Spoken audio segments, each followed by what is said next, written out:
আপনারা বলতে পারেন যে আমরা তো নামাজ পড়ি, নামাজ পড়ে পড়েই জান্নাতে চলে যাব।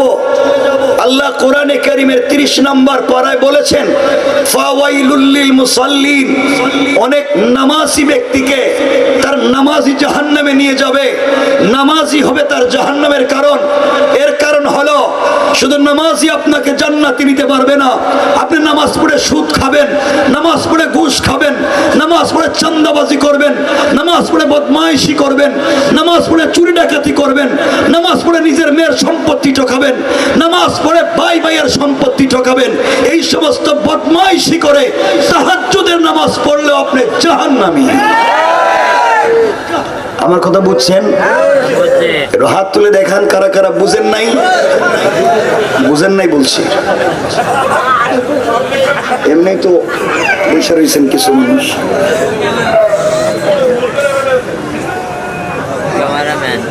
আমার এই সহজ সরল কথা কি বোঝা যায়? অসুবিধা হচ্ছে? মনে রাখবেন, কথাগুলা বুঝেন। সমাজ আমি আর আপনি নষ্ট করেছি, সমাজ আপনি আর আমি নষ্ট করেছি। শুধু বাপ ভঙ্গি ধরলেই জান্নাতে যাওয়া যাবে না। অনেক লোক ছিল আমার রাসূলের পিছনে সালাত পড়েছে, মাঝে মাঝে ইকামত দিয়েছে, রাসূলে পাকের দস্তারখানে খাবার খেয়েছে, রাসূলের জুব্বা মুবারক সে পরেছে, রাসূলের হাত ধরে মদিনার বাজারে ঘুরে বেরিয়েছে, রাসূলের বুকের সঙ্গে বুক লাগিয়েছে, মাঝে মাঝে রাসূলের দস্তারখানে বসে একসাথে খেয়েছে। তার ইন্তেকালের পরে রাসূল নিজে জুব্বা মুবারক করে তার কাফন দিয়েছেন। তার ইন্তেকালের পরে রাসূল নিজে তার জানাজায় শরীক হয়ে ইমামতি করতে চেয়েছেন। আল্লাহ বলেছেন পয়গম্বরে আরবি, আপনার মুসল্লি আপনার দস্তারখানের সাথী একটা নয় 100 জুব্বা দিয়ে কাফন দিতে পারেন, একবার নয় 1,00,000 বার আপনি তার জানাজার ইমামতি করতে পারেন, কিন্তু আমি রব তাকে জান্নাত দিব না। কি বুঝলেন? রাসূলের মুসল্লি, রাসূলের দস্তারখানের সাথী, রাসূলের পবিত্র জুব্বা নিয়ে কবরে রাসূল নিজে তার জানাজায় শরীক হয়ে ইমামতি করতে চান। রব বলেছেন লোকটা জান্নাতি, বলে না জান্নাতি। অপরাধ অপরাধ তার বাহিরে যে বেশভূষা ছিল তার বিশ্বাস ভিতরে ছিল না। ভিতরে যে বিশ্বাস লালন করত বাহিরে তা প্রকাশ করত না। অর্থ তার ভিতর বাহির মিল ছিল না, যা দেখা যায় বাস্তবে তা নাই। এই জন্য রাসূলের মুসল্লি হয়েও জান্নাতে যেতে পারে নাই।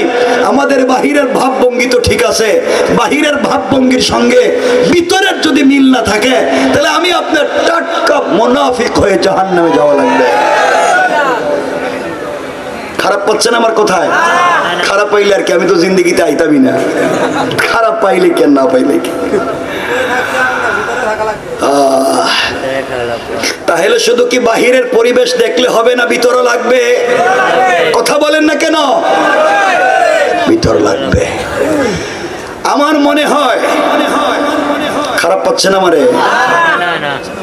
এই সমাজের সব থেকে বড় মুনাফিক তো ওই আমরা। এই যে আপনারা যারা বুঝছেন এই সমাজ নষ্ট করছেন, আপনারা এই সমাজ নষ্ট করছেন আপনারা। কে কথা কয় না? এরা সমাজ নষ্ট করছে কে? বলেন সবাই, আমরা বলেন। এখানে অনেক মুরব্বী বসা, যাদের মুখের দাড়ি সাদা, পকেটে 1 হাত লম্বা তসবিহ আছে, 5 ওয়াক্ত মসজিদে নামাজ পড়েন, হজও করেছেন, উমরাও করেছেন, সুযোগ পাইলে তাহাজ্জুদও পড়েন। এমন আল্লাহওয়ালা 5 ওয়াক্ত নামাজি দাড়িওয়ালা অনেক মুরব্বী আপনাদের বৃহত্তর পৌরসভায় আছে, যারা 5 ওয়াক্ত নামাজ পড়েও এলাকার সব থেকে বড় সুদের কারবারি। কথা বলেন, আছে না নাই? সোজা বলেন, আছে না নাই? তাহলে সমাজ নষ্ট করছে কে? সমাজে অনেক লোক আছে যারা 5 ওয়াক্ত নামাজ পড়ে, এলাকার মোড়ল, এলাকার মাতবর, এলাকার বিচারী, পঞ্চায়েতের বড় মুরব্বী, এলাকার সর্দার, সব না, এমনও এলাকার পঞ্চায়েতের বড় মুরব্বী আছে যারা ওর কাছ থেকেও 500 লয়, এর কাছ থেকেও 500 লয়, এক কাপ রং চা খাইয়া ডাইনের বিচারকে বাম বানাইয়া দেয়। ঠিক না? জোরে আওয়াজ করে বলেন, আছে না নাই? বলেন, আছে না নাই? সমাজ নষ্ট করছে কে? আমরাই। অনেক লোক এখানে হয়তো আছেন, সম্পত্তি বন্টন করতে গিয়ে ছেলেকে ঠিক মতো দিয়েছেন, নিজের মেয়েকে দেন নাই। বড় ছেলেকে দিছে এটা, ছোট ছেলেকে দিছে ওইটা, মেজো ছেলেকে দিছে ওইটা, কিন্তু নিজের মেয়েরে দেয় নাই। মেয়েরে জড়াইয়া বলতেছে, মা ভাইদেরকে তো ঠিক মতো সম্পত্তি দিয়ে দিছি, কিন্তু তুমি ভয় পাইও না, তুমি টেনশন করো না, তুমি দুঃখ পাইও না, বাপের দোয়া তোমার সাথে আছে। বলে কি? কথা কয় না। বলে কি? যে নিজের ছেলের সম্পত্তি দিয়া নিজের মেয়েরে ঠকাইয়া সে বলে তোমার আমার দোয়া তোমার সাথে আছে। আপনারা যদি নির্ভেজাল, টাটকা, ফরমালিন ছাড়া অরিজিনাল কোন শয়তান দেখতে চান, ওই মুরব্বীর চেহারার দিকে তাকাইবেন আর মনে করবেন আল্লাহ আমার একটা টাটকা শয়তান দেখাইছে। কথা বলেন ঠিক কিনা? নিজের মেয়েরে ঠকাইয়া তুমি দোয়া আল্লাহকে বাটপারি করো, তুমি নিজের মেয়েরে ঠকাইছো আর তোমার দোয়া আমি কবুল করতাম। বলেন, এগুলো এই সমাজে আছে না নাই? ভাব ধরছেন কে রে? দুর্ভাগ্য হচ্ছে আমারও গলার আওয়াজ ভালো না, আর আপনাদেরও জানি না কি কেমন কষ্ট হচ্ছে কিনা, অবস্থানটাও সুন্দর না, এজন্য এভাবে অগুছালো বলবো। কষ্ট হবে না তো? অসুবিধা নাই তো? এভাবে বলা যায়? বলেন, সমাজ খারাপ না ভালো?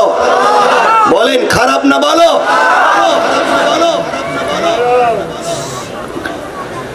সমাজ এত নিচে চলে গেছে, কেউ রাগ করবে না, সমাজ আপনারা নষ্ট করেছেন। সব না, আপনাদের বৃহত্তর এই কুটচাঁদপুর পৌরসভা সহ বৃহত্তর বিভাগে খবর নেন, আপনারা খবর নেন, ম্যাক্সিমাম মসজিদের সভাপতি সুদখোর, ক্যাশিয়ার ঘুষখোর, সেক্রেটারি দুর্নীতিবাজ, চাঁদাবাজ, বদমাইশ, ফেন্সিডিল ব্যবসায়ী, আবা ব্যবসায়ী, এতিমের জায়গা দখল করে, বিধবার বাড়ি দখল করে, পাবলিকের সম্পত্তি দখল করে, সব মাইরা খাইয়া শেষ বয়সে মসজিদ মাদ্রাসার দায়িত্বশীল হয়ে যায়।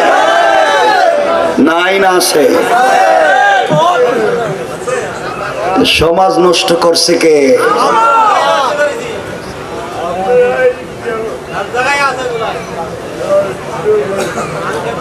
কথাগুলো শোনেন, এই জন্য আল্লাহর ওয়াস্তে সমাজ নোংরা, এই সমাজকে যদি পরিবর্তন করতে হয়, কোরআনে কারীমের 13 নম্বর পারা 14 নম্বর সূরা, সূরা ইব্রাহিমের প্রথম আয়াতে আল্লাহ বলছেন, আলিফ লাম রা কিতাবুন, কোরআন এমন একটা কিতাবের নাম, আনজালনাহু ইলাইকা, হে রাসূল যা আপনার প্রতি অবতীর্ণ করেছেন আপনার রব। এই কোরআন দিয়ে আপনি কি করবেন? তাবিজ দিবেন, কবজ দিবেন, পাবলিকের কাছে বিক্রি করবেন। রব বলেছেন, লিতুখরিজান নাসা মিনাস যুলুমাতি ইলান নূর। কোরআন একটা ম্যাগনেটিক লাইট, যা অন্ধকারাচ্ছন্ন সমাজকে আলোকিত করে। যেখানে দুর্নীতি হয়, যেখানে চাঁদাবাজি হয়, যেখানে সুদ আর ঘুষের কারবার হয়, যেখানে জিনা বদমাইশি হয়, ওই জায়গায় কোরআন নামক লাইটকে যদি লাগিয়ে দেওয়া যায়, অন্ধকার থাকবে না, আলোকিত করে দিবেন কে?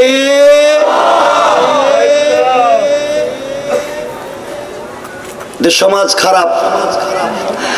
আপনারা তো কি বলতাম, আপনারা তো শয়তান চিনেন না। আপনারা শয়তান মারার জন্য মক্কায় যান, 8 লাখ 10 লাখ 15 লাখ খরচ করে হজে যায় না অনেকে? গিয়া মক্কায় জামারাতে শয়তান রে কঙ্কর মারে, পাথর মারে না? মারে না? মারা লাগে কি লাগে না? না মারলে তো হজ হবে না, কঙ্কর মারে। গত হজের আগের হজে দেখলাম এক হাজী সাহেব হজে গিয়ে জামারাতে পাথর মারতেছে, কঙ্কর মারতে মারতে বুধের রাগ উঠে গেছে গা, জুতা খুললে মারতেছে। ও শয়তান পুরো এলাকায় মাইল লাগাইয়া। তো এখানে এখানে বসে রইছিস, 15 লাখ খরচ করাইছে, জুতো দিয়ে মারি। আপনাদের কাছে আমার সরল জিজ্ঞাসা, 10 লাখ খরচ করে মক্কায় যেই শয়তান রে জুতা দিয়ে মারতে গেছেন, এই শয়তান কোনদিন আপনাদের কুটচাঁদপুর এলাকায় সুদের কারবারে আইছিল? আইছে? কথা বলতে হইব, কথা যদি বলেন না তাহলে ভেজাল আছে। আর যদি একজন উঠেন তাহলে মনে করবো আপনি হেই কারবারি। উঠে যান তো দেখি, এতক্ষণ যা বলছি কোন না কোনটা আপনি জড়িত জন্য যাইতেছেন গা, জান দেখি কেমন লাগে। তাহলে বলেন, যেই শয়তানরে 10 লাখ খরচ করে মক্কায় মারতে গেছেন, এই শয়তান এই এলাকার বাজারে চাঁদাবাজি করছে? করছে, চুরি করছে, একটা নাম আরেকটা। যেই শয়তানরে জুতা দিয়ে মারতে গেছিলেন, এই শয়তান এই এলাকার কারো জায়গা জমি নিজের নামে বুয়া জাল দলিল করছে? যেই শয়তানে জায়গা জমি বুয়া দলিল করে, এটা মক্কায় না এলাকায়? সবাই বলেন, যে সুদের কারবার করে এটা মক্কায় না এলাকায়? যে ফেন্সিডিলি আবার ব্যবসা করে মক্কায় না এলাকায়? যে বাজারে চাঁদাবাজি করে মক্কায় না এলাকায়? 500 টাকা খাইয়া যে বিচারের রায় দেয়, এটা মক্কায় না এলাকায়? তাহলে শয়তান মক্কায় না এলাকায়? জুতা মারবেন মক্কায় না এলাকায়? ওখানে গেছেন কে রে?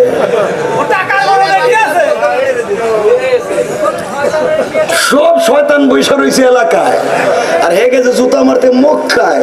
শয়তান খায় আমার দুষ কি? আমি তো এখানে নাই, আমি তো ওখানে ওর বাড়িতে, ওর গ্রামে আছি। এই জন্য মনে রাখবেন মুসলমানেরা, পরিষ্কার আওয়াজ যত দূর পর্যন্ত যায়, যদি জুতা মারতেই হয়, যদি পাথর নিক্ষেপ করতেই হয়, সর্বপ্রথম এলাকার চাঁদাবাজ, সুদখোর, ঘুষখোর, বদমাইশদেরকে আগে জুতা মারা দরকার। কারণ সমাজ যদি ভালো হয়ে যায়, রাষ্ট্র এমনিই ভালো হয়ে যাবে। আমি যদি ভালো হয়ে যাই, পরিবার ভালো হয়ে যাবে। গ্রামের পরিবার যদি ভালো হয়, গ্রাম ভালো হয়ে যাবে, শহর ভালো হয়ে যাবে। কথা কি বুঝলেন? এই জন্য আজকের ওয়াজের মৌলিক শব্দ একটা, পুরা ওয়াজে মৌলিক শব্দ হলো একটা, সেটা হলো ভালো হয়ে যাও। কি হয়ে যাও? সবাই বলেন, এলাকায় যারা সুদের কারবার করো, ভালো হয়ে যাও। এলাকায় যারা চাঁদাবাজি করো, ভালো হয়ে যাও। এলাকায় যারা সুদ ঘুষের কারবার করো, ভালো হয়ে যাও। এলাকায় যারা জায়গা জমি পাবলিকের দখল করো, ভালো হয়ে যাও। যারা টাকা খাইয়া বিচার করো, ভালো হয়ে যাও। এই কথা শোনার পরে সকালে রাস্তা দিয়ে হাঁটতেছেন, হঠাৎ দেখলেন এক মুরব্বী দিকে যাইতেছে, চিনেন?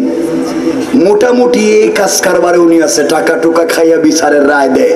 পিছনে গিয়ে সালাম দিয়া বলবেন, আসসালামু আলাইকুম আঙ্কেল, ভালো হয়ে যাও। বলতে পারবেন? হ্যাঁ, কইব ঘটনা কি? ভালো হয়ে যাও কয় কেন? ওই যে কালকের রাত্রে ওয়াজ শুনছি আর আজকে থেকে আমল শুরু করে দিছি।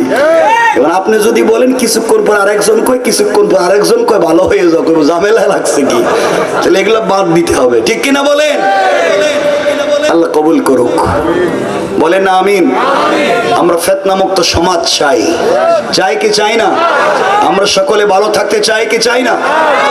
কিন্তু আফসোস আপনাদের জন্য, মসজিদের ইমাম যখন নির্বাচন করেন বা নিযুক্ত করেন, ইমামরে দেখেন ইমাম লম্বা না খাটো, ইমামকে বেটে, ইমাম বেশি খায় না কম খায়, ইমাম দেখতে সুন্দর নেই, ইমামের ফেস বিউটিফাই কিনা, এক্সট্রা অর্ডিনারি করা কিনা, তার বয়স নাইস এবং মেলোডিয়াস বয়স কিনা, খুব চমৎকার কথা বলতে পারে কিনা, আপনারা যা দেখেন ইমামের গুণ, ইমামরে কি আপনাদের এলাকার দুলাভাই বানাইবেন?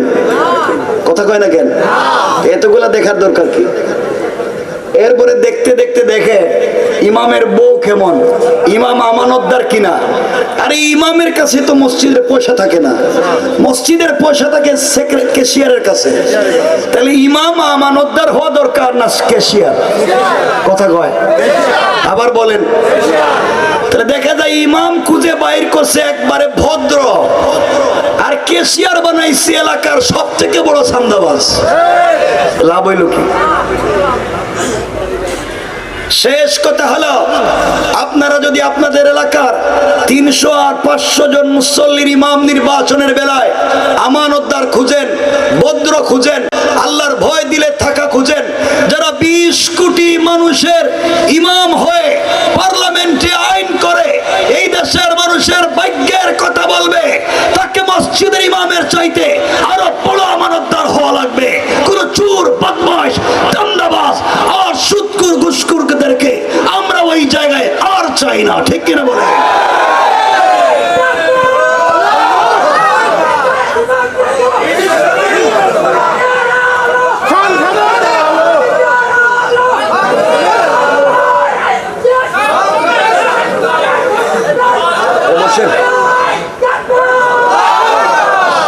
বাইরে আপনারা বসেন। আপনারা এই আওয়াজ দিলে আমার ভয় হইতেছে। আপনাদের যে আওয়াজ হইতেছে মনে হইতেছে এরা সবাই বিয়ে করছে 70 বছর আগে, আর যেন ভয়ে জুড়ে কয় না। এর চাইতে তো আমার আওয়াজই বড়, আমার গলা ভাঙ্গা। এখানে আমি লন্ডন থেকে আসছি, তো ওখানে ছিল মাইনাস তাপমাত্রা, এখানে এসে দেখি গরম, ওই যে ঠান্ডা গরম মিক্স হয়েছে। এরপর থেকে গলা ভাঙছে, অসুস্থ হয়েছি। এরপরে ফ্লাইট থেকে নেমে কথা বলতেছি 4 দিন থেকে, এখনো কথা বলতে পারতেছি না। চাইছিলাম আর একটু মজা করে আপনাদের কিনে কথা বলি। কথা বলতে হয় মজা করে। যেই জিনিসের স্বাদ নিয়ে বসা যায় সেই জিনিস সকলে মজা নিয়ে বসতে পারে। তো রাসূল এভাবে কথা বলতেন। আমি চাইলে আপনাদের কাছে এমন আজগবি কিছু কথা বলতে পারি যেটা জীবনে শুনেন নাই, কিন্তু উপকার হবে না, সমাজের কল্যাণ হবে না। এতক্ষণ যা বলছি এই সবগুলা সমাজের রোগ। কথা বলেন না কেন? এগুলো সমাজের রোগ কি রোগ না? এখন রোগ থাকবে না, রোগ দূর হওয়া দরকার। বলেন দরকার না দরকার নাই? দরকার। এটা দিকে আরেক জিনিস, ডাইরেক্ট উল্টা দিকে এটি কি ওয়াজ করতাম। বাংলাদেশ তো বুঝেও কো জিন্দাবাদ, না বুঝেও কো জিন্দাবাদ। কয় তোমার বউ তালাক নিয়ে কয় জিন্দাবাদ। তালাক তো মানে এত বুঝতেছে না কোন জায়গায় বলবো। যাক, রাগ করবেন না আমার বন্ধুগণ। এই নোংরা সমাজে দিন কেমনে প্রচার করবেন? মারামারি করে, রাগ করে, পিটাইয়া, রক্তাক্ত করে, জবরদস্তি করে কেমনে দিন প্রচার করবেন? দিন কেমনে মানুষের কাছে পৌঁছে দিবেন? আমরা সহজ করে এই আলোচনার দিকে নিয়ে যেতে চাই। আপনারা বসবেন তো কিছুক্ষণ? হাত তুলে দেখান কারা কারা যাবেন না। আল্লাহ যে হাত উঠাইছে না, এর হাত আসেনি আমি জানি না। যদি থাইকে থাকে আমরা কি বইলে দিব যে আল্লাহ বন্ধ করে দেও? বলতে চাই না, যদি বিপদ হয়ে যায়। যায়েন না। পরে ওয়াজ যে বিষয়ে আলোচনা শুরু করতেছি, মাঝখানে এমন একটা ওয়াজ আছে, যদি উড়েন তাহলে এই ওয়াজ শুরু করে দিব। গড়ে যাওয়ার পরে বউরে রান্না করে আপনি খাওয়াইতে হইব, কাপড় দিয়ে দিতে হইব, এমন কি কাজ কাম আপনি করতে হইব, বউরে মাঝে মাঝে মুখে উঠে খাওয়াইতে হইব, এমন কি ছোট বাচ্চা থাকলে হেরে দুধও আপনি খাওয়াইতে হইব। আমি হেই ওয়াজ করে দিব যেন একবারে বিপদে পড়ে যান, গড়ে যাওয়ার পরেই যেন বিপদ শুরু হয়ে যায়। এই জন্য বসেন, আমরা এই সমস্যার সমাধান করতে চাই, সমাজকে ফিতনা মুক্ত করতে চাই। আল্লাহ কবুল করুক, বলেন আমিন। সমাজে দিন কেমনে প্রচার করবে? কেমনে আল্লাহর জমিনে আল্লাহর দিন প্রচার হবে? মনোযোগ দিয়ে শুনেন, রাগ না, মারামারি না। হানাফি মাযহাবের বড় ইমাম আল্লামা ইমাম আবু বকর জাসসাস রাহমাতুল্লাহি আলাইহি আহকামুল কোরআন লিল জাসসাসে তিনি বলেন, রাসূল পাক সাল্লাল্লাহু আলাইহি সাল্লামের জন্মের অনেক দিন আগে ঈসা আলাইহিস সালাম জমিন থেকে আসমানে উঠে যাওয়ার অনেক দিন পরে, ঈসা আলাইহিস সালামের পরে, রাসূল সাল্লাল্লাহু আলাইহি সাল্লামের আগে ইয়ামান দেশের নজরানে এক বেয়াদব, বেওকুফ বাদশা ছিল, রাষ্ট্রপ্রধান ছিল, যার নাম আল্লামা উবাই উবাইদুল্লাহ সিন্দি ইনকিলাবি তাফসিরে এই বাদশার নাম দিয়েছেন ইউসুফ জু নওয়াস। কি নাম দিয়েছেন? কথাগুলো বুঝবেন। এই বাদশা ঘোষণা করলো, আমার দেশে কেউ তাওহীদের দাওয়াত দিতে পারবে না, আমার দেশে কেউ রিসালাতের কথা বলতে পারবে না। যেই ব্যক্তি এক আল্লাহর কথা বলবে, যেই ব্যক্তি তাওহীদ আর রিসালাতের দাওয়াত দিবে, এক কথায় যে ব্যক্তি সত্যর উচ্চারণ করবে, তাকে যেখানেই পাওয়া যাবে সেখানেই মৃত্যুদণ্ড। নাউজুবিল্লাহ বলেন, হুজুরে বলেন। এই ঘোষণার পরে এই দেশে আর কেউ কালিমার দাওয়াত দিতে পারে না। যেই ব্যক্তি তাওহীদের দাওয়াত দেয়, যেই ব্যক্তি রিসালাতের কথা বলে, বললেই তারে ফাঁসি দেওয়া হয়, বললেই তাকে দেশ থেকে তাড়িয়ে দেওয়া হয়, বললেই তাকে মাইরা রক্তাক্ত করে দেওয়া হয়। এইভাবে চলতেছে।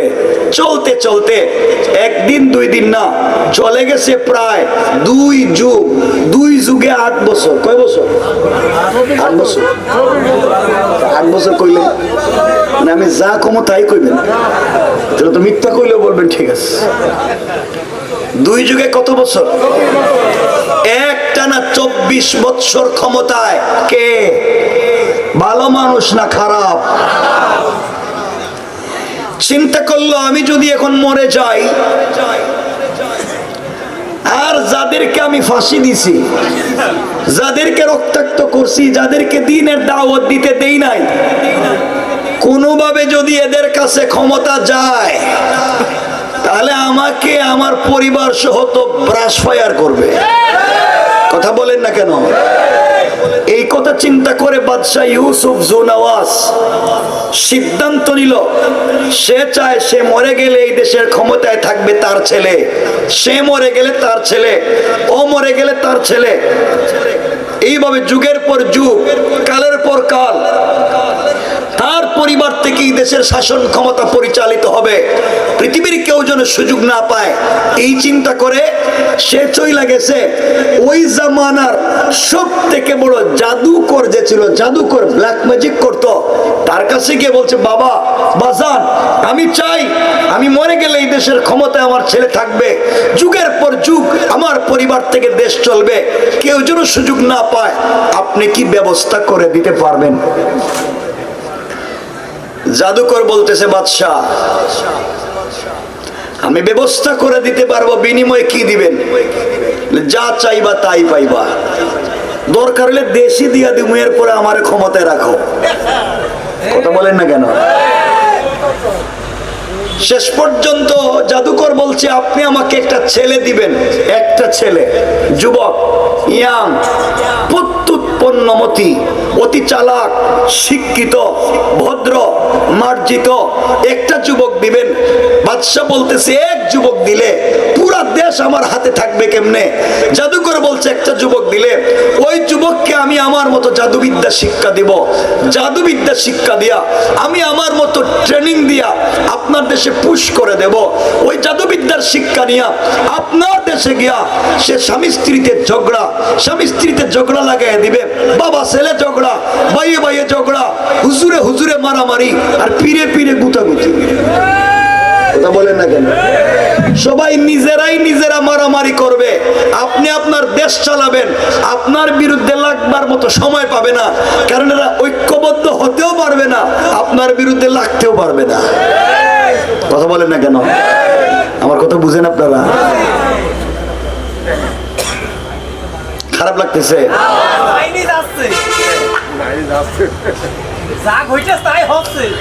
আমার বন্ধুগণ, বাদশাহ ইউসুফ জু নওয়াস দেশে চলে আসলো, ইয়ামান দেশের নজরানে।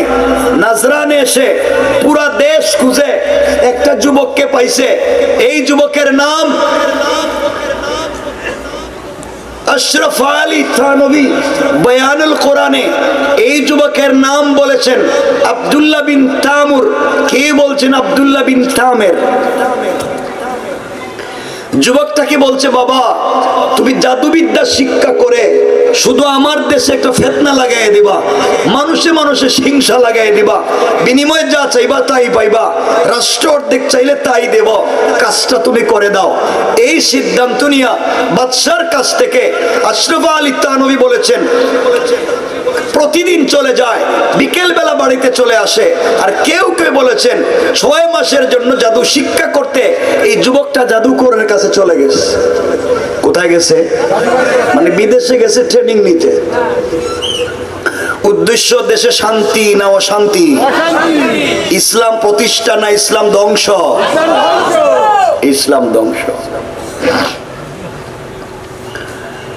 এই চিন্তা করে যুবক 6 মাস জাদুবিদ্যা শিক্ষা করে বড় ভয়ঙ্কর জাদুকর হয়ে দেশে আসতেছে। এদিকে এক আল্লাহর ওলি গাছের গুড়ায় বসে বসে সত্য ধর্ম কালিমার দাওয়াত দিতেছেন। যুবক দেশে ঢুকেই রাস্তায় যখন এই মুরব্বীর সঙ্গে দেখা, জিজ্ঞেস করে বাবা আপনি এখানে কি করেন? মুরব্বী বলছেন আমি তো তাওহীদ আর রিসালাতের দাওয়াত দিই। যুবক বলতেছে এগুলা দিয়ে তো কোনো লাভ নাই, আমি মাত্র জাদুবিদ্যা শিক্ষা করে আসছি, এই দেশ থেকে ইসলামওয়ালা তাওহীদওয়ালাদেরকে ধ্বংস করব। আপনি যেটা করতেছেন করেন, আমি মাত্র বাদশার সঙ্গে দেখা করে আসতেছি, এরপরে আপনাদেরকে সাইজ করব। হুমকি দিছেনি? কথা বলেন না কেন? ইসলামের কথা বললেও কিছু লোক হুমকি দেয়। কথা বলেন না কেন? আস্তে আস্তে করে যুবক হুজুরের কাছে বসছে আর হুজুর তার চেহারার দিকে তাকাচ্ছে। আমার মুসলমান বন্ধুগণ গভীর মনোযোগ, কথাগুলা দিল দিয়ে শুনুন কি বলতে চাই। এই যুবক আল্লাহর ওলির চেহারার দিকে তাকিয়ে থাকলো। আল্লাহর ওলি যুবকের চেহারার দিকে তাকায়া চোখের পানি ছেড়ে দিলেন, কাঁদতে লাগলেন। এবার যুবক ডাক দিয়ে বলে আঙ্কেল আপনি আমার চেহারার দিকে তাকিয়ে কাঁদেন কেন বা হাসেন কেন? আল্লাহর ওলি যুবকের চেহারার দিকে তাকাইয়া একবার কাঁদে একবার হাসে। যুবক জানতে চায় ওগো আল্লাহর ওলি আপনি আমার চেহারার দিকে তাকিয়ে হাসবেন কেন, কাঁদবেন কেন? জানতে চাই ব্যাপার কি, আপনি একটু বলেন। আল্লাহর ওলি ডাক দিয়ে বলছেন যুবক রে, এই জন্যে তোমার চেহারার দিকে তাকাইয়া কাঁদলাম। আল্লাহ তাআলা তোমাকে এত সুন্দর করে বানাইছে, আমার জীবনে তোমার মতো এত সুন্দর চেহারার কোন যুবককে দেখি নাই। ও যুবক, কিন্তু তোমার ভিতরে আল্লাহর তাওহীদের পরিচয় নাই, তোমার ভিতরে রাসূলের রিসালাতের পরিচয় নাই। আমি চিন্তা করে দেখেছি এই মুহূর্তে তুমি যদি মারা যাও জাহান্নাম ছাড়া তোমার বাঁচার কোনো পথ নাই। এই সুন্দর চেহারা তোমার আর সুন্দর থাকবে না, তোমার এই আকার আকৃতি সম্পদ আর ক্ষমতা তোমার কিছুই থাকবে না। তুমি যে জাদুবিদ্যা শিক্ষা করেছো ইন্তেকাল করলে তোমার কিছুই থাকবে না। এই জন্য তোমার চেহারার দিকে তাকাইয়া আফসোস হলো, আর এই মানুষটাকে আল্লাহ তাআলা কবরে কেমনে আযাব দিবেন, শাস্তি দিবেন, এই জন্য কাঁদলাম। যুবক রে তোমার চেহারার দিকে তাকিয়ে হাসলাম কেন শোনো। আল্লাহ তাআলা এই দুনিয়ার জমিনে যখন খলিফা বানাতে চাইলেন, প্রতিনিধি বানাতে চাইলেন, আল্লাহ তাআলা কোরআনে কারীমের প্রথম পারা সূরা আল বাকারার শুরুর দিকে বলছেন ওয়া ইয ক্বালা রাব্বুকা লিল মালাইকাতি ইন্নী জাইলুন ফিল আরদি খলিফা। আল্লাহ রাব্বুল ইজ্জত ওয়াল জালাল বলছেন ফেরেশতারা আমি আল্লাহ জমিনে আমার প্রতিনিধি বানাতে চাই, খলিফা বানাতে চাই।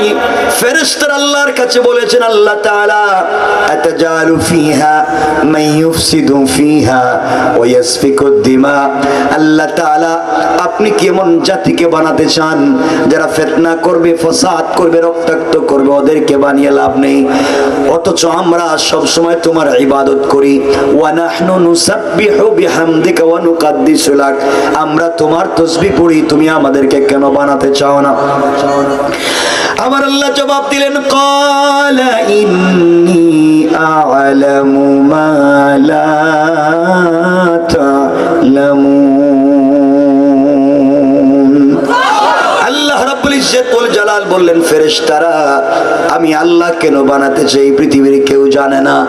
ও যুবক, আল্লাহ তাআলা আদম তৈরি করলেন, ফেরেশতাদেরকে বলেন যাও ফেরেশতারা জমিনের উপরিভাগ থেকে কিছু মাটি এনে খাই বানায়া খামির বানায়া আদমের একটা অবয়ব তৈরি করে আমি আল্লাহর সামনে হাজির করো।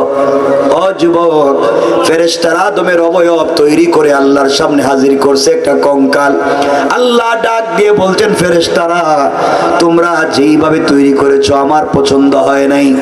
আমি আল্লাহ তাআলা তো যাকে পছন্দ করে খলিফা বানালাম, তোমরা যেভাবে তৈরি করেছো পছন্দ হয় নাই, যাও যাও আবার কিছু মাটি একত্রিত করে নিয়ে আসো। এই মুহূর্তে আমি আল্লাহ আমার কুদরতের হাত মুবারক লাগাইয়া দুনিয়ার জমিনে নিজের হাতে প্রতিনিধি বানাতে চাই। পড়েন সুবহানাল্লাহ। যুবক আব্দুল্লাহ, আল্লাহ তাআলা সর্বপ্রথম আদমের কপাল তৈরি করলেন, আদমের কণ্ঠনালী, আদমের কাঁধ, আদমের গাল তৈরি করলেন। আল্লাহ তাআলা সব কিছু তৈরি করে ফেরেশতাদের দিকে তাকাইয়া বলছেন, ফেরেশতারা আমি আল্লাহ নিজের হাতে আদম তৈরি করেছি, কেমন হলো তাকাইয়া দেখো। যুবক রে, ফেরেশতারা আদমের চেহারার দিকে তাকাইয়া আল্লাহর কদমে সিজদায় পড়ে ডাক দিয়া বলেছে, আল্লাহ দুনিয়ার জমিনে আপনি যা কিছু এই মুহূর্ত পর্যন্ত সৃষ্টি করেছেন, আদমের মতো এত সুন্দর চেহারা আমরা কোনোদিন দেখি নাই। আল্লাহ রাব্বুল ইজ্জত ওয়াল জালাল বলছেন, ফেরেশতারা আমি আল্লাহ আগেও বানাইনি, এখনো বানাচ্ছি না, কিয়ামত পর্যন্ত আদমের সন্তানদের থেকে আর কোনো জিনিস সুন্দর বানাতে চাই না। আল্লাহ তাআলা কোরআনে কারীমের 30 নম্বর পারা সূরা 3 এর মধ্যখানে বলছেন, লাকাদ খালাকনাল ইনসানা ফি আহসানি তাকওয়িম। আল্লাহ রাব্বুল ইজ্জত ওয়াল জালাল বলে দিয়েছেন, নিশ্চয় আমি মানুষের চাইতে উত্তম সুন্দর করে কিছুই বানাই নাই। ও যুবক আব্দুল্লাহ, এমন সময় ফেরেশতারা আল্লাহর কাছে জানতে চাইছেন, আল্লাহ তাআলা আপনি পৃথিবীর কোন জিনিস কোন বললেই তৈরি হয়ে যায়, আদমকে কেন নিজের হাত দিয়ে বানাতে গেলেন? যুবক আব্দুল্লাহ রে, এমন সময় আমার আল্লাহ জবাব দিলেন, শোনো ফেরেশতারা, এই জন্য তৈরি করলাম আমার আদমের সন্তানেরা দুনিয়ায় যাওয়ার পরে দুনিয়ার লোভে পড়ে, দুনিয়ার মোহে পড়ে, দুনিয়ার চাকচিক্যে পড়ে, দুনিয়ার জৌলস আর ক্ষমতার পিছনে পড়ে আমি আল্লাহকে ভুলে যাবে। আমি আল্লাহর কথা যখন তাদের স্মরণ হবে, আমি আল্লাহর কথা তাদের যখন মনে পড়বে, কোন একদিন আমার দেওয়া কপাল আমার কুদরতের পায়ে লাগায়া, আমার দেওয়া চোখ থেকে 2 ফোঁটা পানি ছেড়ে দেয়া, আমার দেওয়া জবান দিয়ে আমাকে যখন আল্লাহ বলে ডাক দিয়ে তওবা করবে, তখন আমি আল্লাহ তাআলা আমার গোলামের পুরা জিন্দেগির অপরাধগুলোকে ক্ষমা করে দিতে আমার আল্লাহর 1 মিনিটও দেরি হবে না। পড়েন সুবহানাল্লাহ। আমার আল্লাহ কোরআনে কারীমের 19 নম্বর পারা 25 নম্বর সূরা সূরাল ফুরকানের 65 নম্বর আয়াতে এই কথা কিভাবে বলছেন, ওয়াল্লাযীনা ইয়াকুলুনা রাব্বানা সরিফ আন্না আযাব জাহান্নাম ইন্না আযাবাহা কানা গারামা।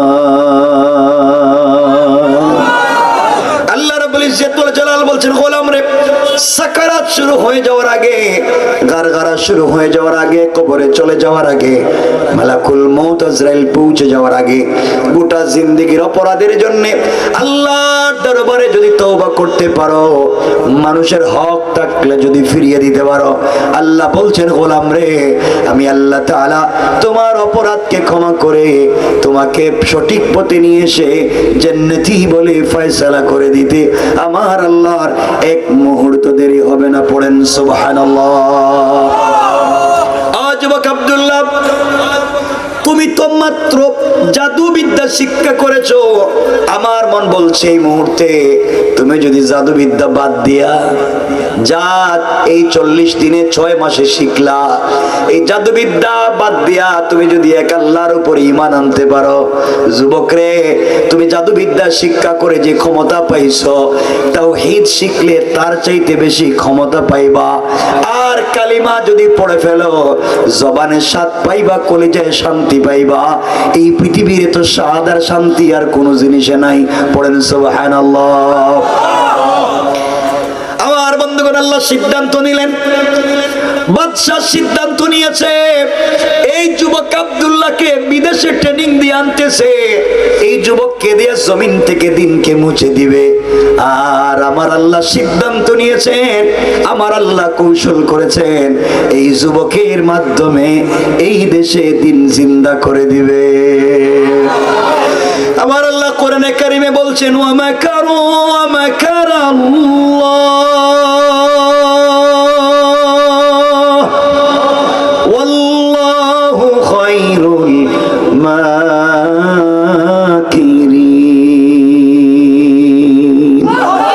আল্লাহ বলছেন, তোমরা কিসের কৌশল করো রে, তোমরা কিসের কুশলী? আল্লাহ রাব্বুল ইজ্জত ওয়াল জালাল বলছেন, এই পৃথিবীর শ্রেষ্ঠ কৌশল করেন একমাত্র আল্লাহ। পড়েন সুবহানাল্লাহ, আল্লাহু আকবার। অসুবিধা হচ্ছে না? অসুবিধা হলে বলবেন, আমরা রেখে দেব।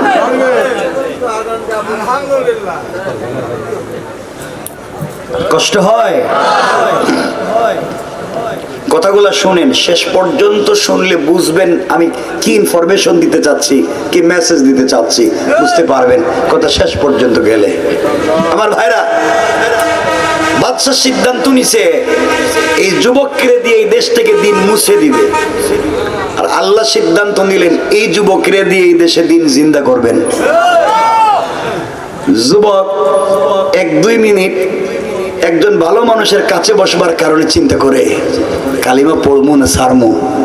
কালিমা পড়লে যদি জাদুবিদ্যার চাইতে বেশি ক্ষমতা পাওয়া যায়, কালিমা পড়লে যদি জবানের স্বাদ মিলে, কলিজায় শান্তি মিলে, তাইলে জাদু ছেড়ে কালিমা পড়ে লই। আল্লাহু আকবার বলেন না? এই আওয়াজে না জোরে বলেন। কারণ দ্বীনি আন্দোলনের কর্মীর কাছে বসলে দ্বীনি কথা শোনা যায়, আর চান্দাবাজদের কাছে বসলে গাজার গন্ধ পাওয়া যায়। আমার বন্ধুগণ, এক পর্যায়ে যুবক বলছে, আঙ্কেল তাহলে আপনি আমারে কালিমা পড়াইয়া দেন।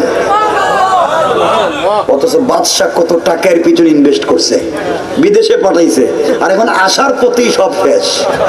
কৌশল কার? তুমি কি কৌশল করো? তুমি পুরো রাষ্ট্রযন্ত্র তার বিরুদ্ধে লাগাইয়া দিছো।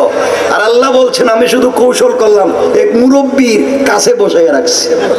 আল্লাহু আকবার। কিছুক্ষণ এক ভালো মানুষের পাশে বসেছে, যুবক কালিমা পড়ছে।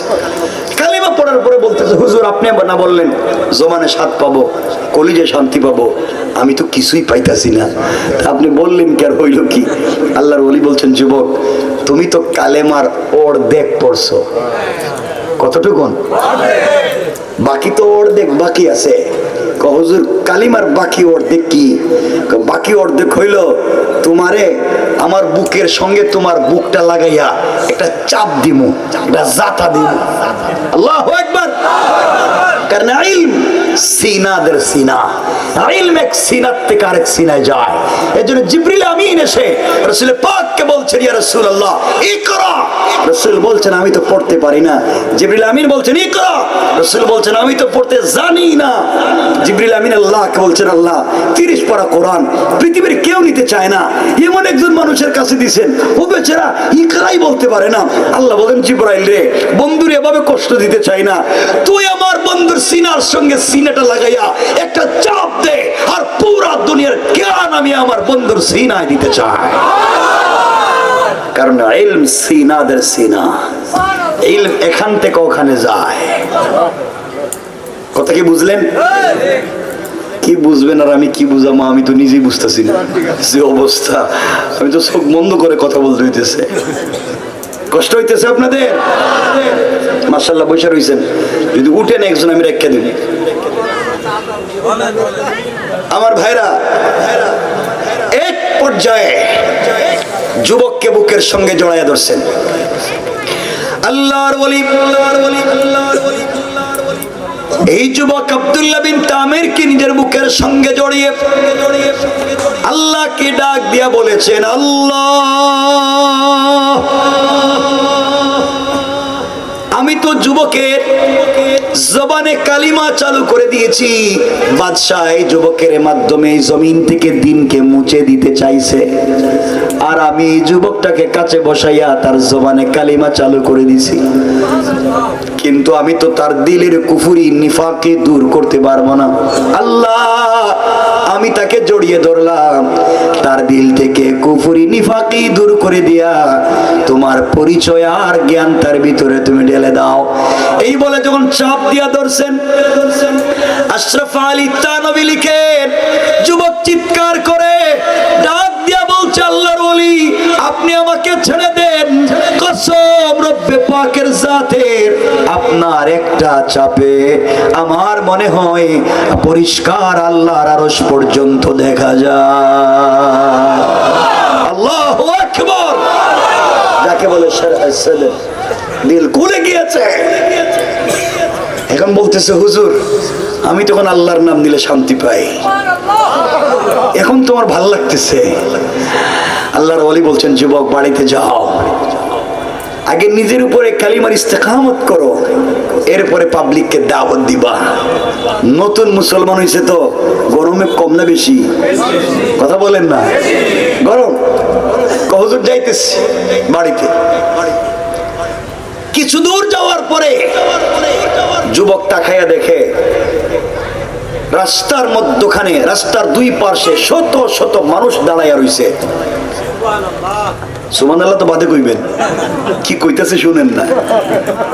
রাস্তার দুই পাশে শত শত মানুষ দাঁড়াইয়া রইছে, আর রাস্তার মধ্যখানে কেউ বলছেন বিশাল অজগর সাপ, আর কেউ বলছেন বাঘ দাঁড়াইয়া রইছে। মানুষ এই ভয়ে রাস্তা পার হইতেছে না। যুবক জিজ্ঞেস করে, দাঁড়াইয়া রইছো কেন? রাস্তা পার হবো কেমনি? বাঘ অথবা সাপ, যে কোনো একটা, দুটা ব্যাখ্যা এসেছে। যুবক ধরলাম বাঘ। যুবক বলতেছে, বাঘ রাস্তায় দাঁড়ায় রইছে, পাবলিক রাস্তা পার হইতে পারে না। আমি মাত্র কালিমা পড়ে আল্লাহর সৈনিকের খাতায় নাম লেখাই আসলাম, তাইলে এখনই একটা পরীক্ষা হয়ে যাক, বাঘের শক্তি বেশি না আমার আল্লাহর ক্ষমতার শক্তি বেশি? জোরে বলা লাগবে আল্লাহু আকবার, আরো জোরে। তার নাম ইমানদার, ভয় পায় না কিছুতে। আস্তে আস্তে করে যুবক বাঘের কাছে গেছে। পাবলিক করে পাগল হয়েছে নি রে। আস্তে আস্তে যুবক বাঘের কাছে গিয়া এক হাত দিয়া বাঘের কানে আচ্ছা মতো একটা থাপ্পড় মেরে দিচ্ছে। আল্লাহু আকবার। আরেক হাত দিয়া বাঘের কান ধরে বলতেছে, আল্লাহ তোরে বানাইছে বন জঙ্গলে থাকবার জন্য, তুই পাবলিকের রাস্তাঘাটে ডিস্টার্ব করস কে রে? তুই চিনস না আমি কে? আমি আল্লাহর সৈনিক, কালিমাওয়ালা। আল্লাহু আকবার। এই কথা বলতে দেরি বাঘ মাথাটা নোয়াইয়া কানটা নাড়াইয়া জঙ্গলে যাইতে 1 মিনিটও দেরি করে নাই। আর আমরা মাঝে মাঝে রাস্তায় কি পরিচয় দিই, যে রাস্তায় 3টার দিকে হুজুররা ওয়াজ করে যখন যায় বাসার দিকে, তখন রাস্তা দেখবেন মুখ টুক বাইন্দা দাঁড়াই রয়েছে, আমারও চিনেননি আমি কে? যা আছে দিয়া দেন, আমি কিন্তু এলাকার দুলা ভাই, সব দিয়া দেন, মানে সব নিয়ে নেয়। এই হচ্ছে আমাদের পরিচয়। আমার বন্ধুগণ, এক পর্যায়ে যুবক তার বাড়িতে চলে গেছে। পাবলিক চিন্তা করে, কিরে, যার কথা বাঘ শুনে, যার কথা বাঘ শুনে, বাঘ ভয়ের ঠেলায় জঙ্গলে যায়, হে পীর হইব না, তুই পীর হইব কেডা? এই তো সব থেকে বড় শক্তিমান। পাবলিক হের কাছে যাওয়া শুরু করছে, তেল নিয়া, পানি নিয়া। যুবক, এই কাজের জন্য তো কালিমা পড়ি নাই। আল্লাহু আকবার। আমি তো কালিমা পড়েছি এই দেশে দিন জিন্দা করবার জন্য। পাবলিক তার কাছে যায়, যুবক তার হাতটা চুকে লাগাইয়া দেয়, লাগাইতে দেরি, চোখ ভালো হইতে দেরি নাই। কেউ বিকলাঙ্গ প্রতিবন্ধী, পা হাত ভাঙ্গা, তার কাছে যায়, সে শুধু হাতটা লাগাইয়া দেয়, সব ভালো হইয়া যায়। এই খবর পুরা দেশ নজরানে ছড়িয়ে পড়েছে। পাবলিক তো ল্যাংরা, লুলা, আতুর, দেড় বেটারি, যারে পায় সব নিয়ে হাজির, সব ভালো হয়ে যেতে চায়। যুবক চিন্তা করছে, এভাবে যদি সব ভালো হইয়া যায়, তাহলে কালিমা পড়বে কে? আল্লাহু আকবার বললেন না?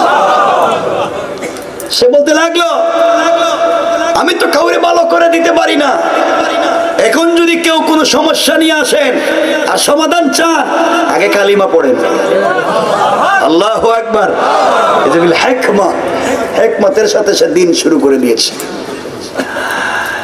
পাবলিক তার কাছে আসতে লাগলো, কালিমা পড়ে চোখ ভালো হয়ে যায়। এই খবর পৌঁছে গিয়েছে বাদশাহ ইউসুফ জুনওয়াসের মন্ত্রণালয়ে, সংসদে, যে আমাদের দেশে একটা যুবক আছে, কানা লোকরেও ভালো করে দেয়। না সুবহানাল্লাহ, এটা আল্লাহু আকবার, এটা আগামী কালকে একটু কইলই উনি না, একজন কইলই তো, জোরে পড়েন না আল্লাহু আকবার। এই আওয়াজ দিলে ওয়াজ রাখা দিন, আরো জোরে বলেন আল্লাহু আকবার। মাঝে মাঝে যুবক দেখছি বসে, জোয়ান যারা আছো ভাই, বুড়া মানুষ তো বুঝলাম, বুড়া হয়ে গেছে, জোয়ান যারা আছো তোমাদের ভিতরটা খাইলো কে?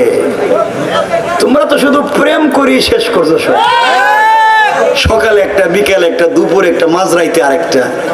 আর চুলের ডিজাইন দেখতেছি বাংলা লিঙ্ক কাটিং, এখানে নাই, ওখানে নাই, ওখানে নাই, সাইড কাটটা মাঝখানে রেখে দিছে, মনে হয় সাইডে দিয়ে ছাগলে ঘাস খাইছে আর মাঝখানে জমা করে থুইছে।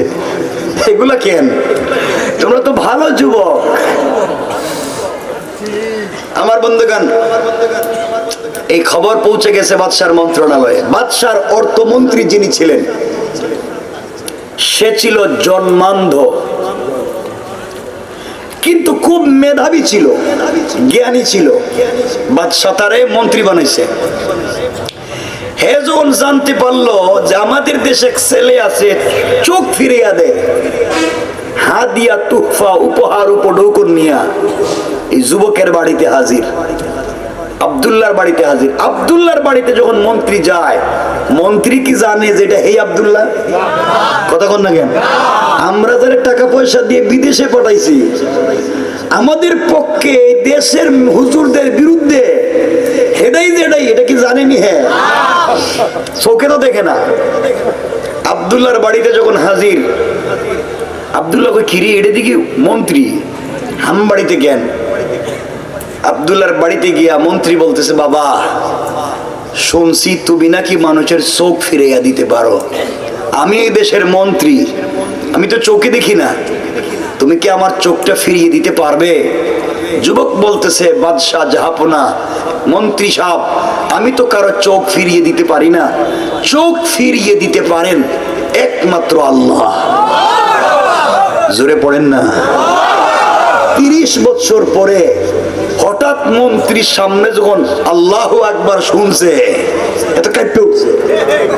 কারণ কিছু লোক আছে আল্লাহু আকবারের নাম শুনলে ওর প্রস্রাব ছুটে যায়, ঠিক কিনা? আমার বন্ধুগণ, মন্ত্রী বলতেছে, কে তুমি? আল্লাহর কথা বলছো? আমাদের খোদা, আমাদের আল্লাহ, আমাদের খোদা তো আমাদের বাদশা। আরো জোরে বলেন না। হ্যাঁ, আমাদেরকে খাওয়ায়, আমাদেরকে মন্ত্রিত্ব দেয়, সব তো আমাদেরকেই দেয়। আব্দুল্লাহ বলছে, মন্ত্রী তোমার বাদশাহী যদি তোমার খোদা হবে, তাহলে আমার কাছে শৌকের জন্য আইসো কেন? হের কাছে বললেই তো হয়, ঠিক কিনা? জোরে বলেন। তাহলে তোমার খোদা এটা খোদা না, হ্যাঁ তো আস্তা বেহুদা। মন্ত্রী চিন্তা করে, এটা তো গরম দেখি রে। বাবা তুমি যে কালিমার দাওয়াত দিতেছ, তুমি যে আল্লাহর কথা বলছো, আমরা কোটি কোটি টাকা খরচ করে একটা যুবকরে বিদেশে পাঠাইছি, তার নাম আব্দুল্লাহ। হে আইতেছে জাদুবিদ্যা শিক্ষা করে, আইলে তো এই দেশ থেকে কালিমাওয়ালারা সাইজ করব। আব্দুল্লাহ তো আমি তো হেই আব্দুল্লাহ। আল্লাহু আকবার বলেন। এই জন্য আল্লাহ বলেন, ওয়া মাকারু ওয়া মাকারাল্লাহ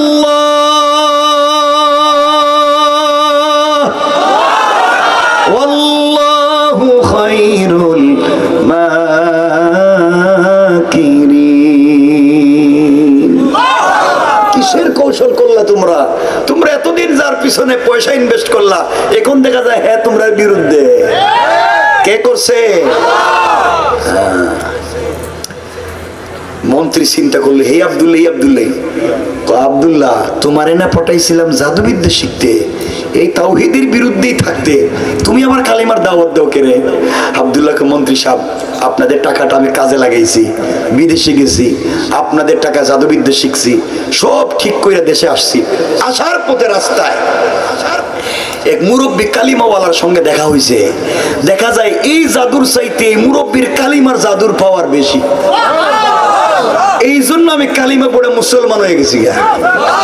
আপনি যদি আপনার চোখ ফিরাইয়া পাইতে চান, তাইলে এই কালিমা পড়া ছাড়ার বিকল্প কোনো পথ নাই।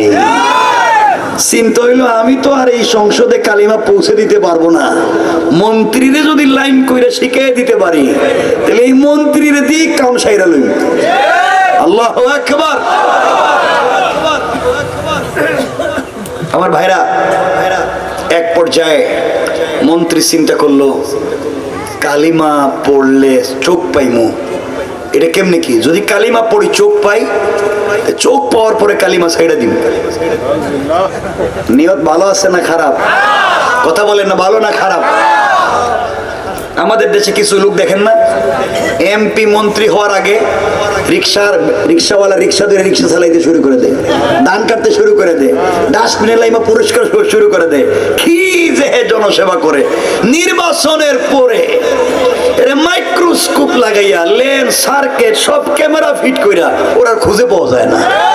ঠিক কিনা জোরে বলেন? ওই নির্বাচনের আগে যেটা ওয়াদা দিয়েছি হিতার পূরণ করার সময় নাই। মুরব্বীর চিন্তা হইল, বাদশাহ মন্ত্রীর চিন্তা হইল, কালিমা যদি পড়ি আর চোখ পাই, তাইলে পরে কালিমা ছেড়ে দিন। নিয়ত ভালো না খারাপ? বলেন না। আব্দুল্লাহ কালিমা পড়া, আব্দুল্লাহ কালিমা পড়াই দিচ্ছে। কালিমা পড়ার পরে মন্ত্রী বলতেছে, কইরে কালিমা তো পড়লাম, চোখ লাগবে না? চোখ তো পাইলাম না। আব্দুল্লাহ মন্ত্রী চোখে হাত দিয়ে বলতেছে, আল্লাহ এটা বাটপার, নিয়ত বালা না, খারাপ, কিন্তু আল্লাহ আমি তো এর জবানে কালিমা চালু করে দিছি, আল্লাহ তুমি এর চোখটা ফিরিয়ে দাও। বলতেই মন্ত্রীর চোখের পাওয়ার চলে এসছে। আল্লাহু আকবার। মন্ত্রী বলতেছে, আব্দুল্লাহ আমি তো দেখতেছি আমারে, এখন ঠিক আছে, হাত দিয়া তো পানেও, আমি যাই। আব্দুল্লাহকে কই যাইবেন? আমি তো যাইতেছি গা, এত কিছু দিলাম, আমি চোখ পাইলাম। আব্দুল্লাহকে, মন্ত্রী কালিমা তো অর্ধেক হইছে, অর্ধেক হইছে কালিমা, আর অর্ধেক তো বাকি রইছে, আরেকটা কি? জাতা দিমু। সুবহানাল্লাহ বলেন না, আরো জোরে বলেন না। আমার জীবনে তো কত মানুষের সাপ দিলাম, জাতা দিলাম, কিছু তো হইল না, হে আবার কি কয় দে, দিলে আর কি হয় দেখি। আব্দুল্লাহ মন্ত্রীকে বুকের সঙ্গে জড়িয়ে চিৎকার করে আল্লাহকে ডাক দিয়া বলেছে, আল্লাহ আমি চাইলে সংসদ পর্যন্ত কালিমার দাওয়াত এই মুহূর্তে পৌঁছে দিতে পারবো না। আয় আল্লাহ তাআলা, তুমি চাইলে 30 বছর পরেও একজন মন্ত্রীর অন্তর থেকে কুফরি, নিফাকি, শিরকি, বিদআতি দূর করে তোমার তাওহীদ আর রাসূলের রিসালাত ঢুকাইয়া দিয়া এই মন্ত্রীকে তুমি সংসদে কালিমার পতাকাবাহী বানিয়ে দিতে পারো। আয় আল্লাহ, তুমি তো ভালো মানুষকে খারাপ, খারাপকে ভালো বানাতে পারো। আমি বুকের সঙ্গে জড়িয়ে ধরলাম, তুমি তাকে ভালো করে দাও। এইভাবে যখন বুকের সঙ্গে জড়িয়ে ধরে চিৎকার করে কাঁদতেছে, মন্ত্রী ডাক দিয়া বলতেছে, আব্দুল্লাহ বাবা তুই আমার ছেড়া দে, কসম রব্বে পাকের জাতের শপথ, তোমার একটা চাপে যেন আল্লাহর আরশ পর্যন্ত পরিষ্কার দেখা যায়। আল্লাহু আকবার। ছেড়ে দে। আব্দুল্লাহ ছেড়ে দিছে। আব্দুল্লাহ বলতেছে, মন্ত্রী এবার যান।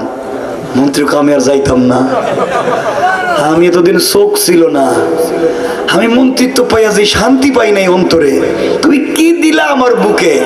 এখন তো আল্লাহর নাম নিলেই শান্তি পাই, কি আর মন্ত্রিত্ব, এখানে বৈশা থাকলেই শান্তি। আল্লাহ। আব্দুল্লাহ বলতেছে, মন্ত্রী এখানে বৈশা লাভ নাই, সংসদে যান, ওখানে দাওয়াত দেন। আল্লাহু আকবার বলেন না। যেই সংসদ থেকে দিনকে মুছে দেওয়া হয়েছিল, এই সংসদে দিন যায়, দিন যাইতেছে। যেই সংসদ থেকে ইসলামকে মুছে দেওয়া হয়েছে, এই সংসদ ইসলাম যাচ্ছে, যাচ্ছে। কে নিতেছে? কৌশলকার আল্লাহ। আমার বন্ধুগণ, লম্বা কথা সংক্ষেপ করে বলতেছি, 11টার উপরে হয়ে গেছে নাকি?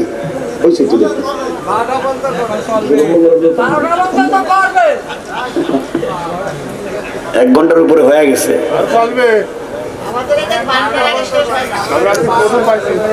কিন্তু আপনাদের যে অবস্থা, আমি তো কষ্ট পাইতেছি।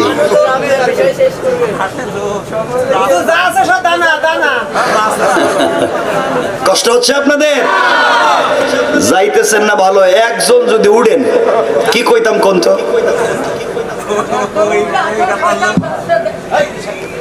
যে যার পাশ থেকে উঠবে তার টান দিয়ে বসায় দিবেন, দরকার লঙ্গি সিরুক আর পায়জামা সিরুক, বসায় দিবেন, যাইতে পারবা না। এত কথা, দরকারি কথা বলতেছি, ওরা তো খুঁজে পাওয়া যাবে না। কষ্ট হয় আমার বন্ধুগণ। লম্বা কথা, কয়েকদিন পরে সংসদ অধিবেশন বসেছে। বাদশাহ ইউসুফ জু নওয়াজের ডাইন পার্শ্বে অর্থমন্ত্রী বসা। বাচ্চা তাকাইয়া দেখে অর্থমন্ত্রীর চোখ ভালো। মন্ত্রীর জায়গায় মন্ত্রী, তোমার না চোখ কানা, তুমি এখন দেখতেছো কেমনে? মন্ত্রীকে, বাদশাহ চোখ দিয়েছেন আমার আল্লাহ। আরো জোরে বলা লাগবে আওয়াজ, আরো জোরে আল্লাহু আকবার। বাদশাহ কয়, আল্লাহ কই কি?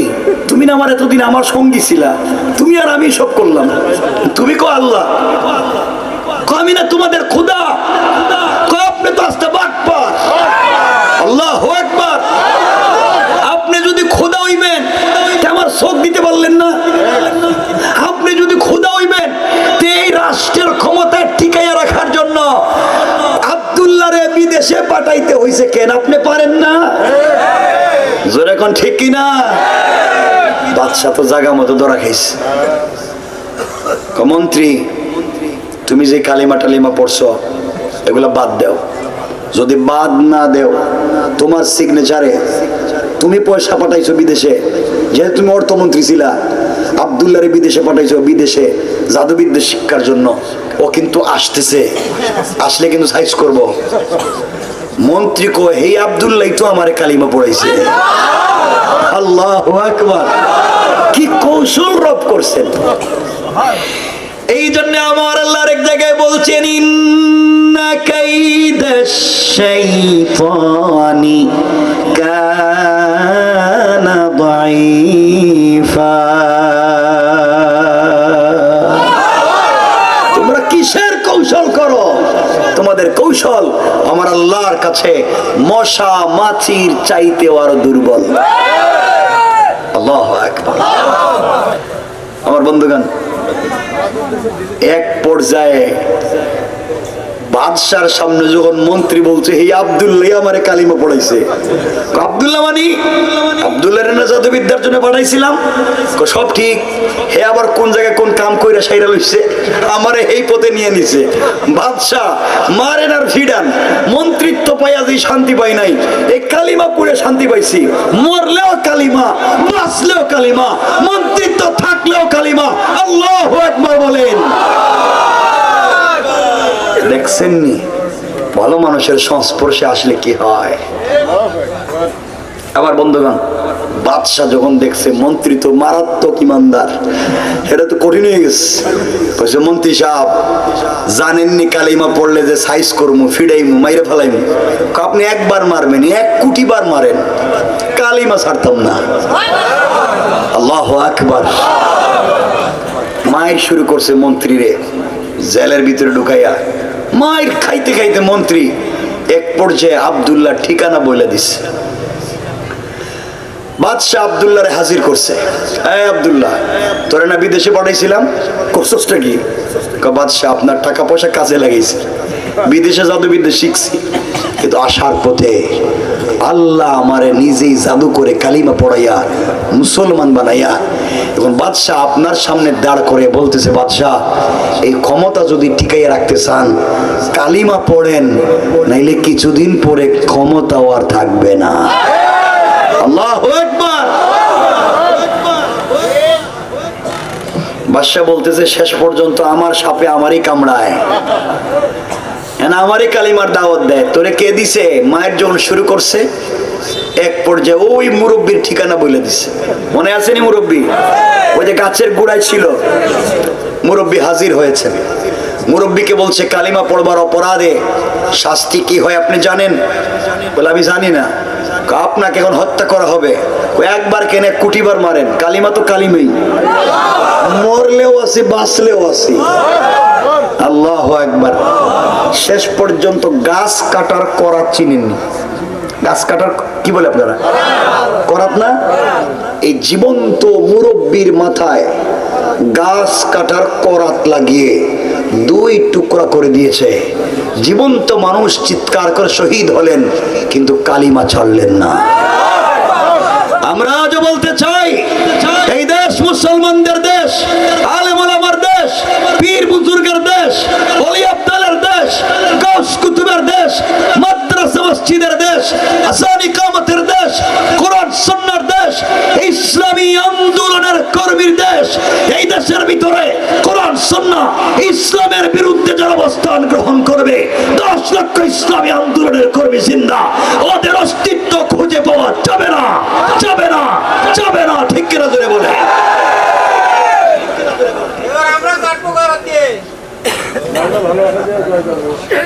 নাই কাটাকাটিতে নাই, আমরা শান্তি প্রিয় জাতি।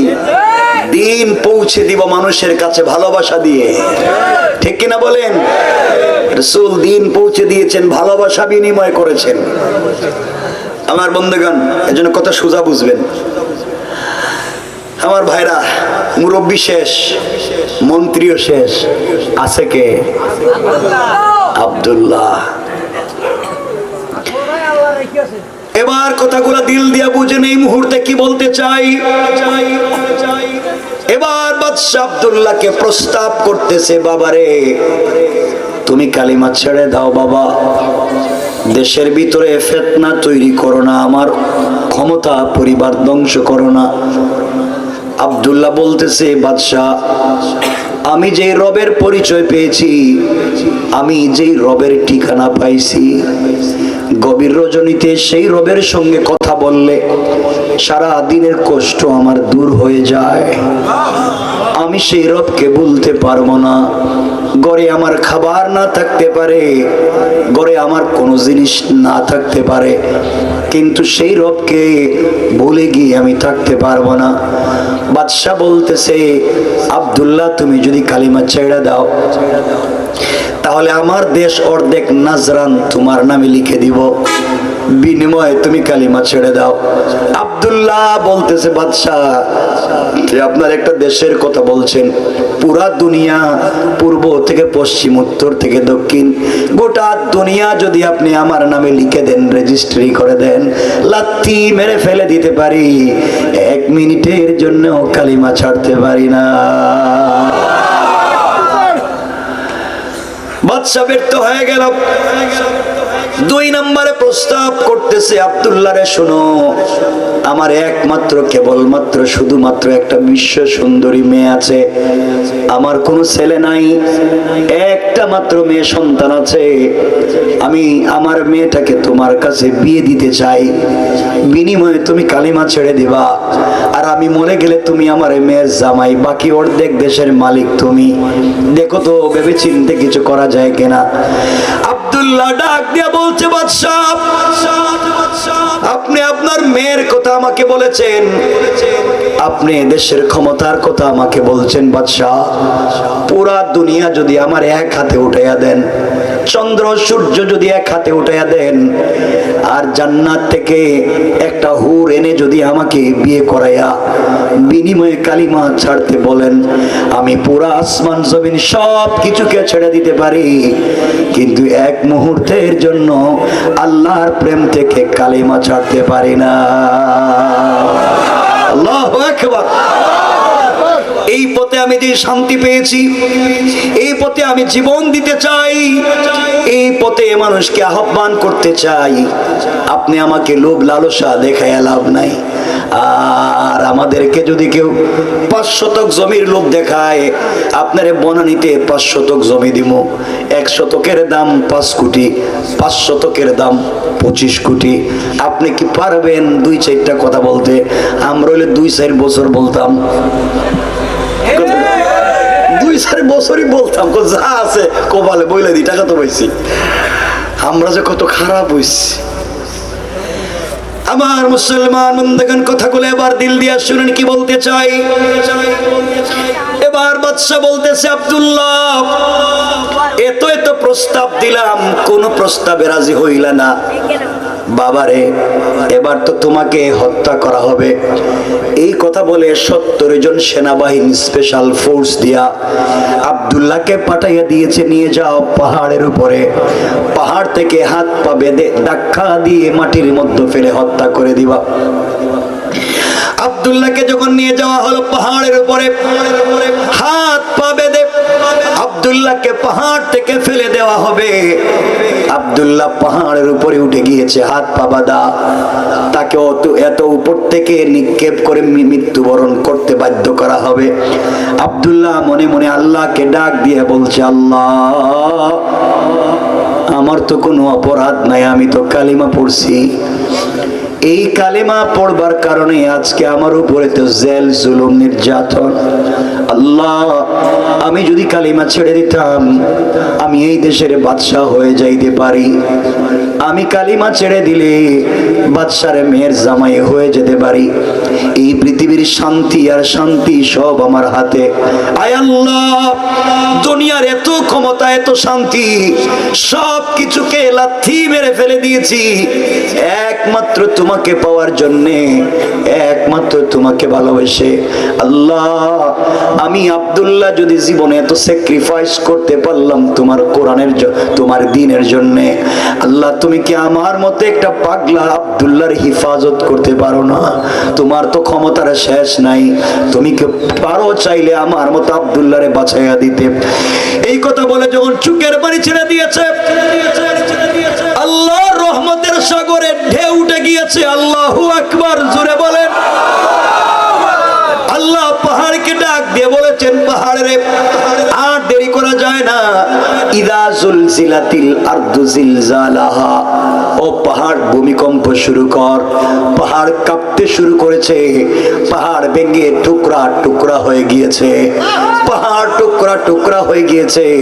70 জন সেনাবাহিনী আব্দুল্লাহকে ছেড়ে দিয়া নিজের জীবন বাঁচানোর জন্য যখন দৌড়ায়, আল্লাহ আসমান থেকে আযাবের স্পেশাল 70 জন ফেরেশতা পাঠাইয়া ওই 70টা সেনাবাহিনীকে দইরা আচ্ছা মতো পিটাইয়া পাহাড়ের মধ্যখানে ঢুকাইয়া পাহাড়কে আবার আগের মতো একত্রিত করে দিয়া আব্দুল্লাহকে সুস্থ রেখে ভালো অবস্থায় হাঁটাইয়া হাঁটাইয়া বাদশার দরবারে পৌঁছাইয়া দিয়েছে। আল্লাহু আকবার। এটাই কালিমা ওয়ালার স্পিরিট, এটাই স্পিরিট। কালিমা কে এখানে ধারণ করে? কালিমাকে ওই জায়গায় দিলে ধারণ করেন, বিশ্বাস করেন, বিপদে পড়তে হবে না। আমরা তো জানি না কোরআনকে কিভাবে ধারণ করতে হয়। রব বলেছেন কোরআন একটা ম্যাগনেটিক লাইট, বাস্তব চুম্বক। আমরা বুঝি না। আমার বন্ধুগণ, আব্দুল্লাহ বাদশার দরবারে হাজির। বাদশা বলতেছে, আব্দুল্লাহ, তুমি দেখে আসছো, আমার সেনাবাহিনী কই? আব্দুল্লাহ কয়, বাদশাহ, তোমার সেনাবাহিনী দেখছি পাহাড়ের উপরে। আল্লাহুম্মা বিসমিকা আমুতু আহিয়া, কয় ঘুমাইতেছে। এদের জিন্দেগি তার ঘুম যাইতো না, ওরা তো শেষ। কার বিরুদ্ধে লাগছেন মিয়া? আমার বন্ধুগণ, বাদশার তো মাথা আরো গরম হয়েছে। আরো স্পেশাল ফোর্স থেকে 70 জন সেনাবাহিনী দিয়া বলছে আব্দুল্লাহরে নিয়ে যাও, এবার সাগরে নিয়া সাগরের মধ্যখানে হাত পা বেঁধে, বাংলাদেশে এমন কাম গোটাইতো, হাত পা বেঁধে বস্তা সিমেন্ট বেঁধে দিয়া মানুষ, জীবন্ত মানুষকে ফেলে দিয়ে হত্যা করা হয়েছে। ওই যে শিখছো ওখান থেকে এরা, জিনিস তো একটাই। আমার বন্ধুগণ, এক পর্যায়ে আব্দুল্লাহকে নিয়ে যাওয়া হয়েছে সাগরে। কোথায়? হাত পা বাঁধা, তাকে ফেলে দেওয়া হবে। এবার আব্দুল্লাহ আল্লাহকে ডাক দে। আব্দুল্লাহ আল্লাহকে ডাক দিয়া বলছে, আল্লাহ, পাহাড়ে তুমি আমাকে বাঁচাইয়া দিয়েছ, এবার যদি সাগরে না বাঁচাও তাইলে কাফেরেরা বলবে তোমার ক্ষমতা পাহাড়ে চলে, সাগরে চলে না। আল্লাহ, এরা তোমার ক্ষমতা নিয়ে টিটকারি করবে, অথচ তোমার ক্ষমতা তো সব জায়গায় চলে।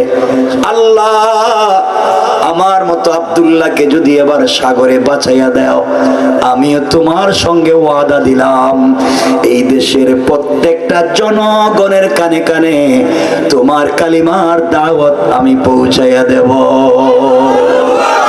আল্লাহু আকবার। আরো জোরে। আওয়াজ যত কমবে সময় তত কমবে। ওজন 11:30 হয়ে গেছে, কমবে 11:30 উপরে।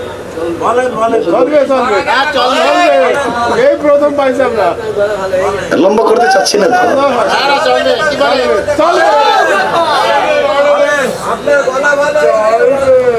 গলা ভালো হয়ে গেছে, আমি জানি তো আমার কষ্ট হচ্ছে। এই যে যুবক,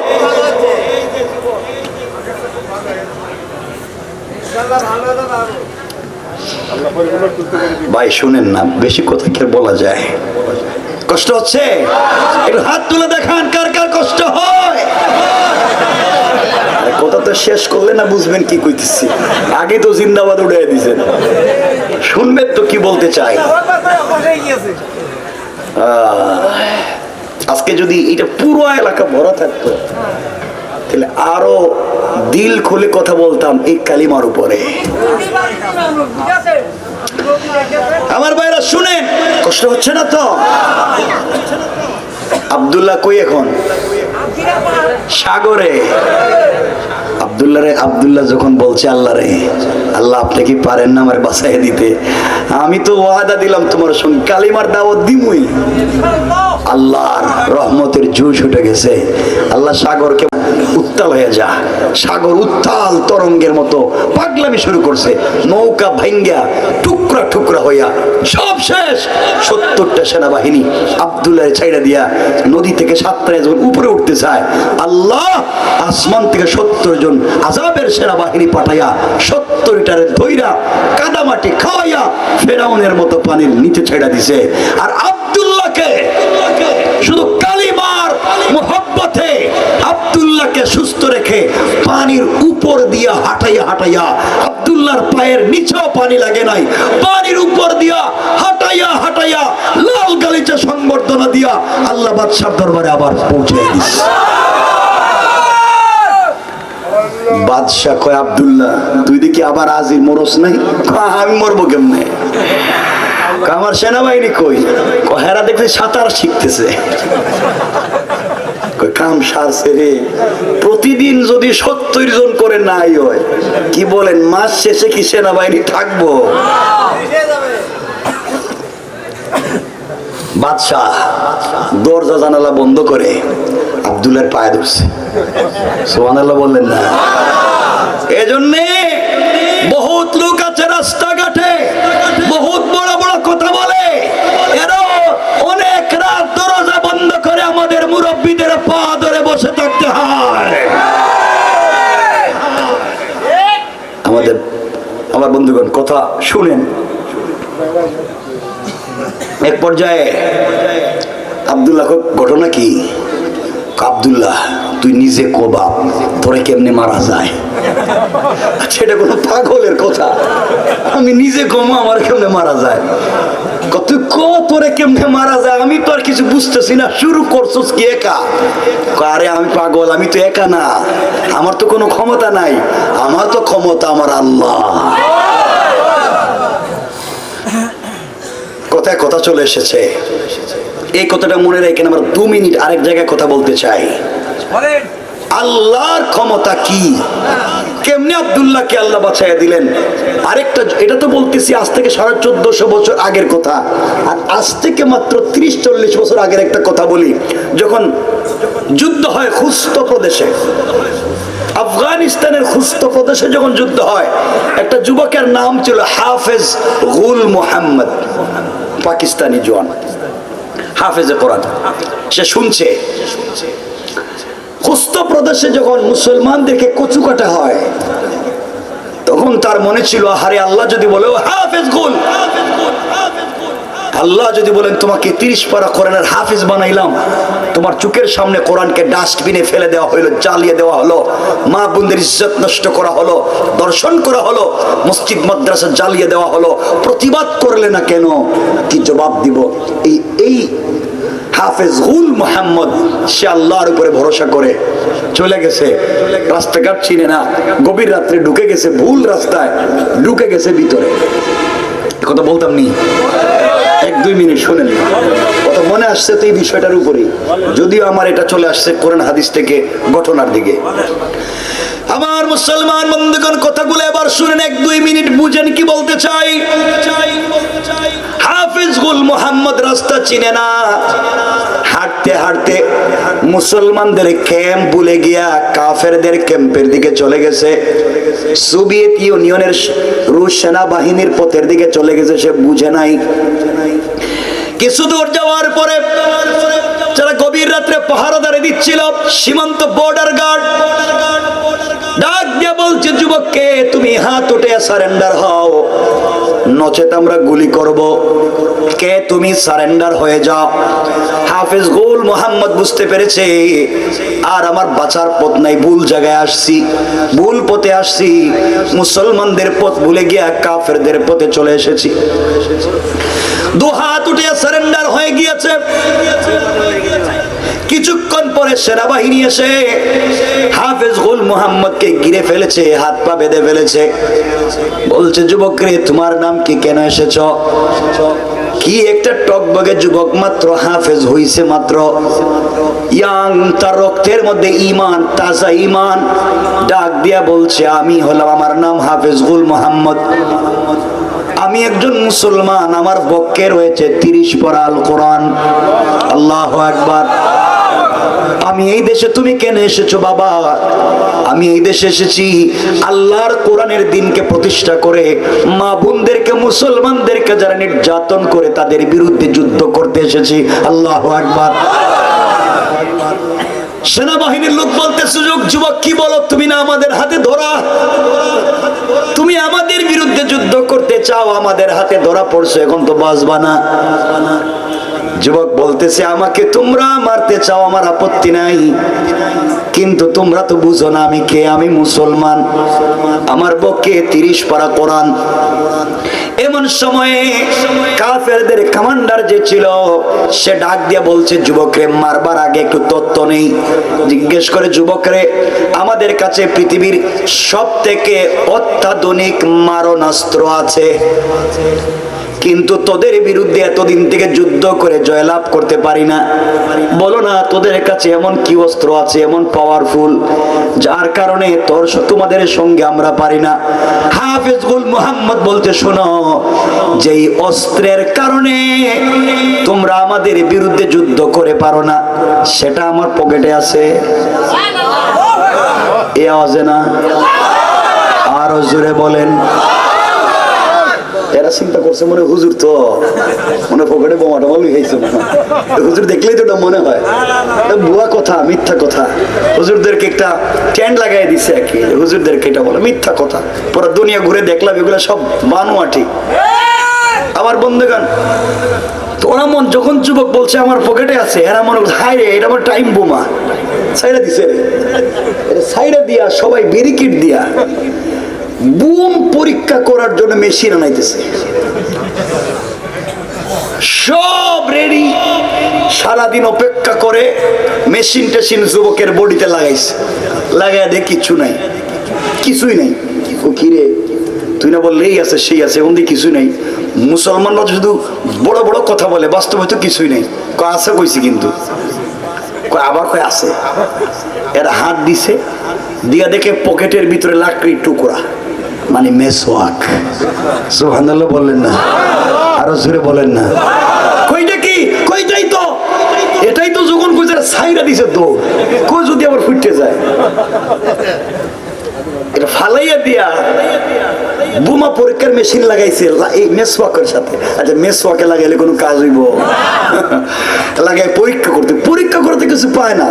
আরে বাবা তোমরা পাইবা কেমনে? এটার যে পাওয়ার, এটার যে পাওয়ার তোমাদের মেশিনে তো বুঝতে পারতেছে না। পাবলিক বুঝতেছে, ওরা বুঝতেছে যে যুবকে তো একটা শয়তানি শুরু করছে মনে হয়, আমাদেরকে টাটনা শুরু করছে। আর হাফেজ চিন্তা করতেছে মুইরা তো জামুই, বাসার তো আর কোনো পদ্ধতি নেই, তাহলে দেখি না কি হয়। আল্লাহু আকবার। এবার তাদের কমান্ডার চিফ যিনি ছিলেন সে বলতেছে, যুবক তা যদি সত্য হয় তাহলে আমাদের এই যে 350টা ট্যাঙ্ক দাঁড় করাই রাখছি, একটা ট্যাঙ্ক যদি তোমার অস্ত্র দিয়া একটা ট্যাঙ্ক ধ্বংস করতে পারো আমরা ছেড়ে দিব। ওয়াদা? ওয়াদা। লেখালেখি করো, সিগনেচার দাও, ওয়াদা। যুবক সিগনেচার দিয়া এখন চিন্তা করে কইলাম কি, এখন করবো কি?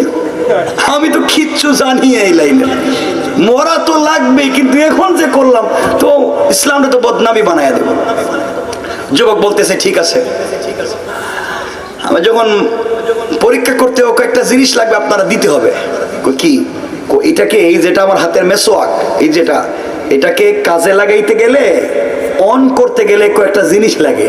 ও কি কি? আমারে এক জগ পানি দিতে হইব। ওই পানি দিয়ে কি করবে? এটারই তো বোম বানাবো। বুঝলাম না, পানি দিয়ে এটা বোম বানায় ফেলা, এটা কি জিনিস? ঠিক আছে, পানি দিয়া এরা দূরে দাঁড়ায় রয়েছে। যুবক আস্তে করে পানিটা হাতে নিয়ে অজু করতে শুরু করছে। আল্লাহু আকবার।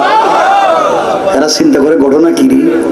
বললো কি বানাইবে, হাত পাও ধোয় কেন? দোয়া শেষ করি এরপর আরম্ভ করুন। হাত পা ধোয়া শেষ কইরা যুবক সেজদার মধ্যে পড়ে গিয়েছে। আল্লাহ তাআলা বলেছেন, তোমরা যদি সাহায্য পেতেই হয় আমার কাছ থেকে, ইস্তাইনু বিসসবরি ওয়াসসালাহ, সাহায্য চাও সালাতের মাধ্যমে, সেজদার মাধ্যমে। যুবক সেজদায় পড়ে গিয়েছে।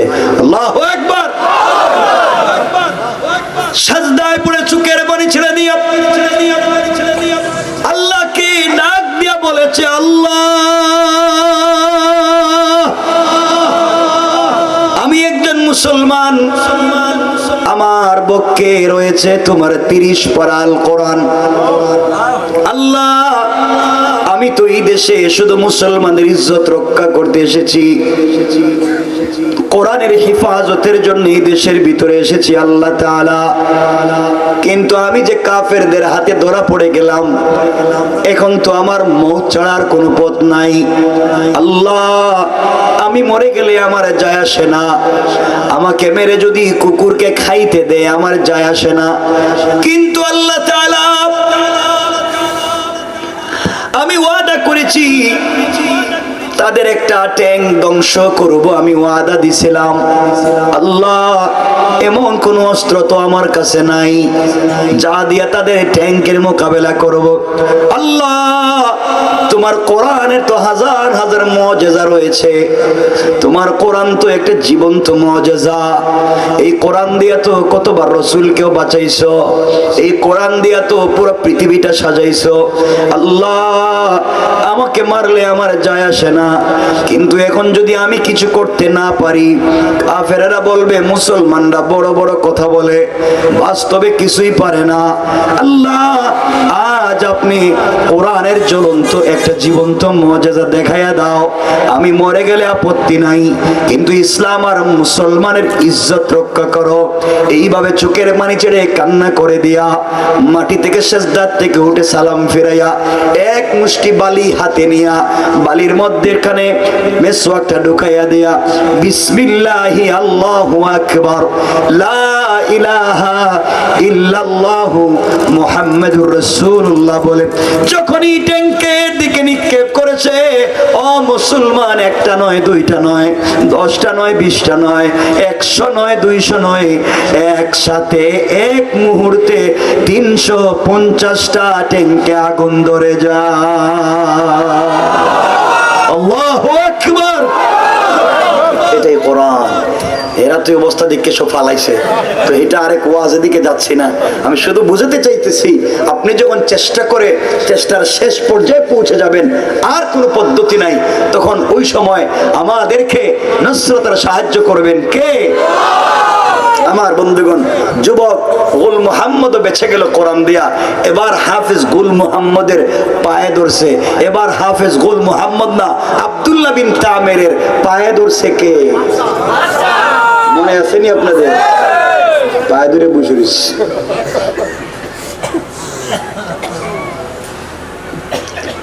আব্দুল্লাহ কয়, বাদশাহ এবার জাগা মতো লাইনে আইছেন, আমারে কে সত্যি আপনি মারতে চান? সত্যি মানি 100 বার। আমারে মারতে হলে আমার কথা না শোনা পর্যন্ত মারতে পারবেন না, একটাই পদ্ধতি, আমার কথা শুনতে হইব। মানে আপনি কি আমার কথা শুনতে পারবেন? ও একটা কেন 1 কোটি বার শুনতে রাখছি, তাও তোরে আমি বিপদ মুক্ত হইতে চাই। আব্দুল্লাহ চিন্তা করলো, আমি তো বাদশার জেলখানায় বন্দি, চাইলেও বের হতে পারবো না, আজ না হয় কাল আমাকে মেরে ফেলবে। আল্লাহর সঙ্গে ওয়াদা দিয়েছিলাম এই দেশের মানুষের কাছে দ্বীনের দাওয়াত পৌঁছে দিব যখন আমি ছিলাম সাগরে, কিন্তু আমি তো আর বের হতে পারবো না, তুই ওয়াদা রক্ষা করবো কেমনে? সুতরাং এটা কৌশল করি, আমি মরে যাই, আল্লাহ আমি মরে গেলে আপত্তি নাই, কিন্তু যেই জমিনে মাজলুমের রক্ত পড়ে এই জমিন থেকে দিন জিন্দা হয়। আমার বন্ধুগণ, আব্দুল্লাহ বলতেছে, বাদশাহ আমাকে মারতে হলে একটা কথা মানতে হইব। কি কথা? একটা হইল পুরা দেশে আমার নামে আপনি মাইকিং করবেন, মানে যেভাবে হোক ঘোষণা দিয়া পুরা দেশের আবাল বৃদ্ধ বনিতা নারী পুরুষ ছেলে মেয়ে আজকে যে বাচ্চার জন্ম হয়েছে এই বাচ্চাটাকেও আপনি একটা মাঠে জমা করবেন। অর্থাৎ পুরা দেশের একজন নাগরিকও বাহিরে থাকতে পারবে না, পুরা দেশের মানুষকে একটা মাঠে নিয়ে যাইবেন, ওই মাঠে আপনি আমাকেও নিয়ে যাবেন। এরপরে আমি একটা কালিমা বলবো, ওই কালিমা আপনি পড়ে আমার গলায় ছুরি চালাবেন, তখন আপনি আমাকে মারতে পারবেন। আমি যে কালিমা বলবো এটা যদি না পড়েন, পাবলিকরে যদি জমা না করেন, একজন মানুষও যদি ছুটে যায়, তাহলে জিন্দেগিতে আমাকে মারতে পারবেন না। আল্লাহু আকবার বলেন না? দিনের দাওয়াত দিব আমি, মানুষ জমা করবা তুমি।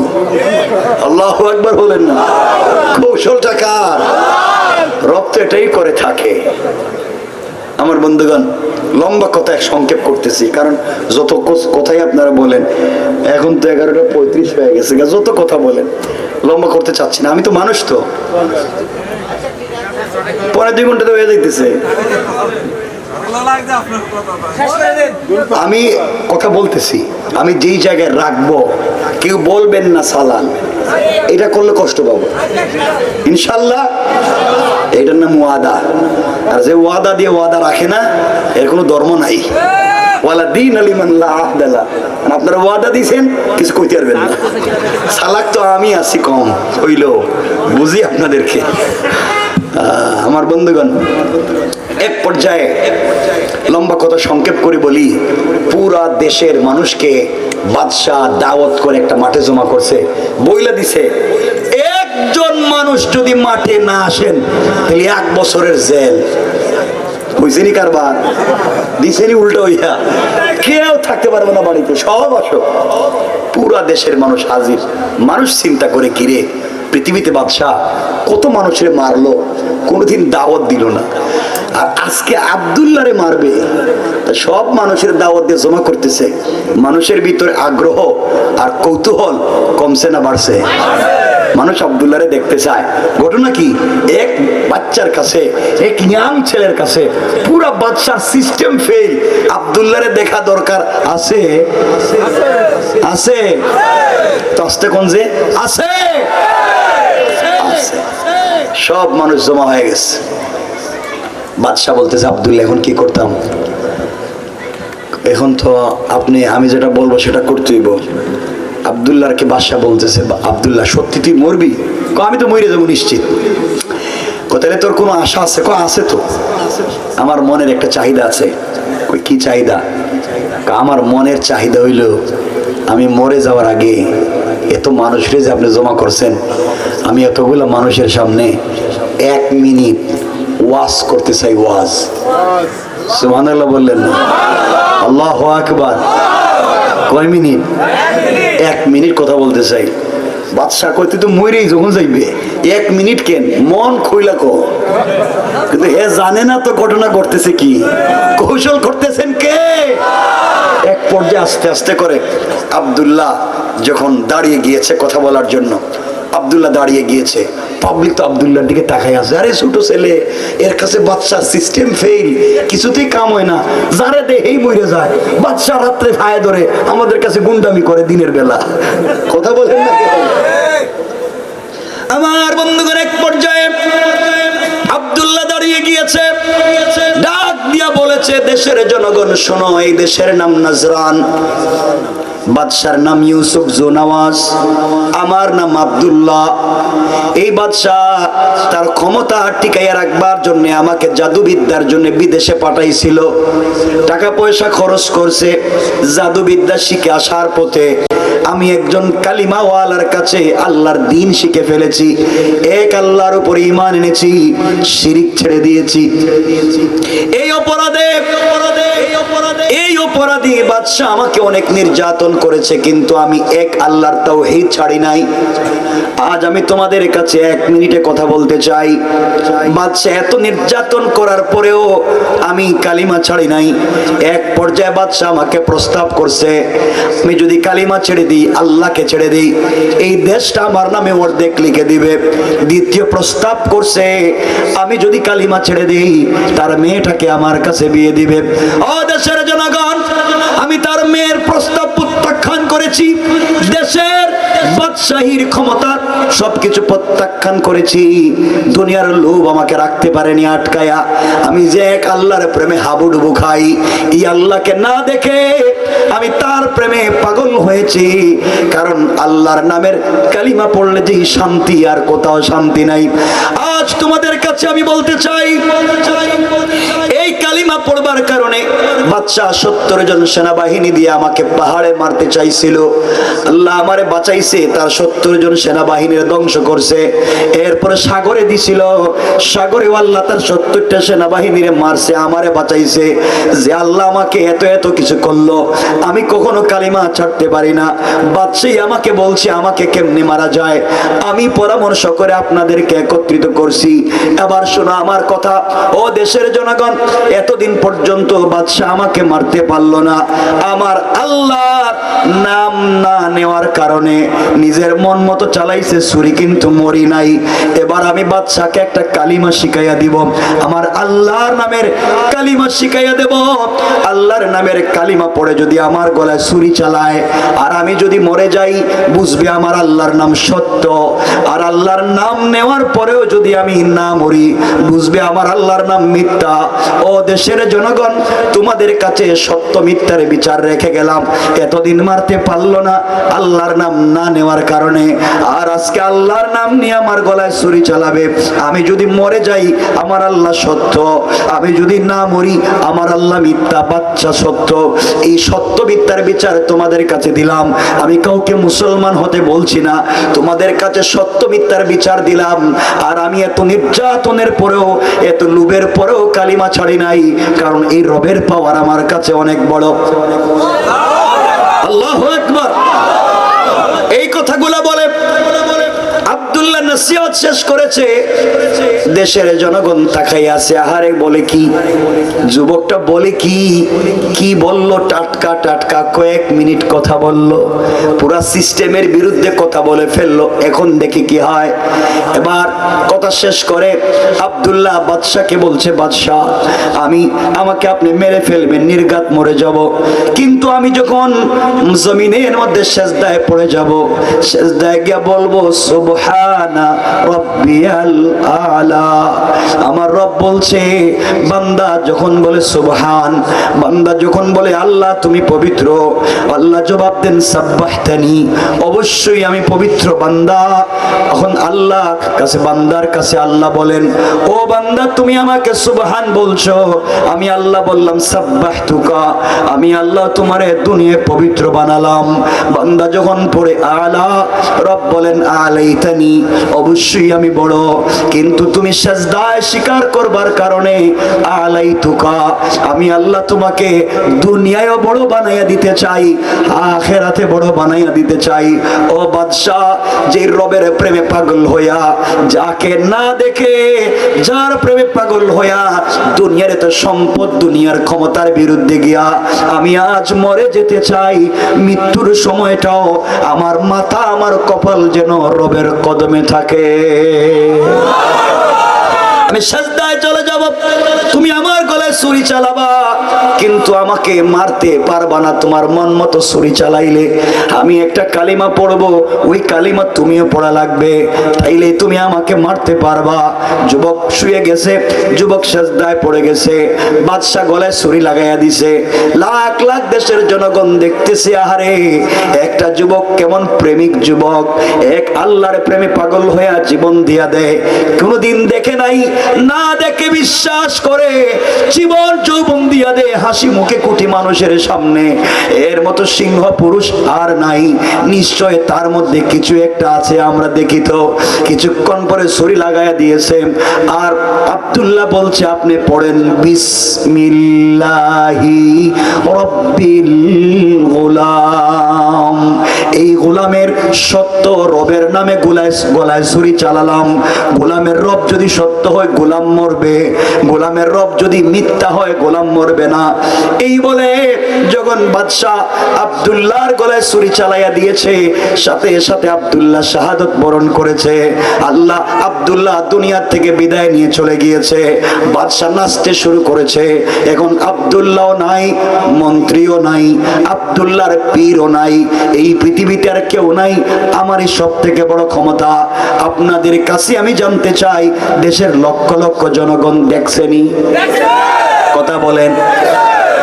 দেশের লক্ষ লক্ষ জনগণ দাঁড়িয়ে গিয়েছে। আহারে, এতদিন পর্যন্ত বাদশা যুবকটাকে মারতে পারলো না, আব্দুল্লাহর আল্লাহর নাম না নেওয়ার কারণে।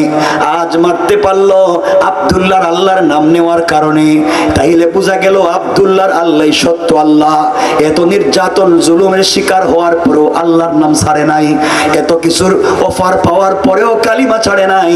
নিশ্চয় নিশ্চয় যে হাসি মুখে মরে যে আল্লাহর জন্য, সেটাই সত্য কালিমা। এই বলে দেশে লক্ষ লক্ষ জনগণ দাঁড়ায় গিয়েছে। বাদশাকে ডাক দিয়ে বলছে, বাদশাহ এতদিন মনে করেছিলাম তুমি আসলেই সত্য, আজ প্রমাণ হয়ে গেল তুমি আসলেই মিথ্যা। আমরা দেশের লক্ষ লক্ষ জনগণ এই মুহূর্তে আব্দুল্লাহ রক্তকে সামনে রাইখা কালিমা পড়ে মুসলমান হয়ে গেলাম। এখন বিপদ কমছে না বাড়ছে?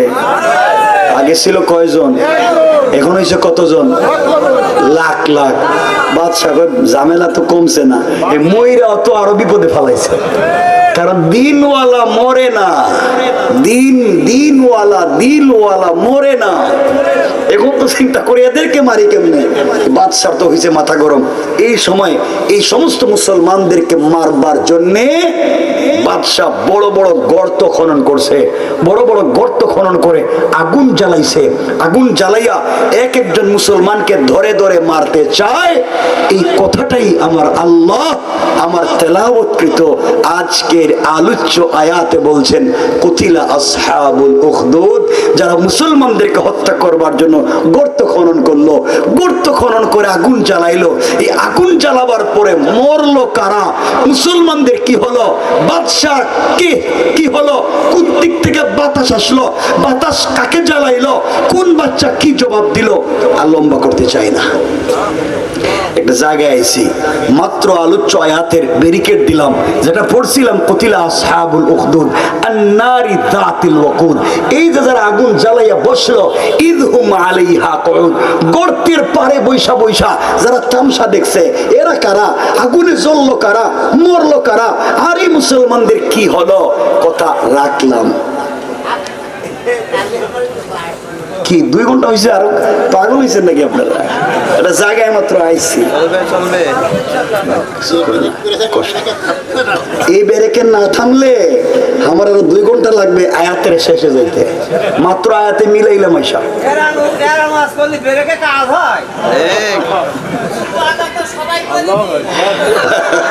দেখছেন নি, তো তার বড় চালাক, কুয়াদা সবাই করিনি।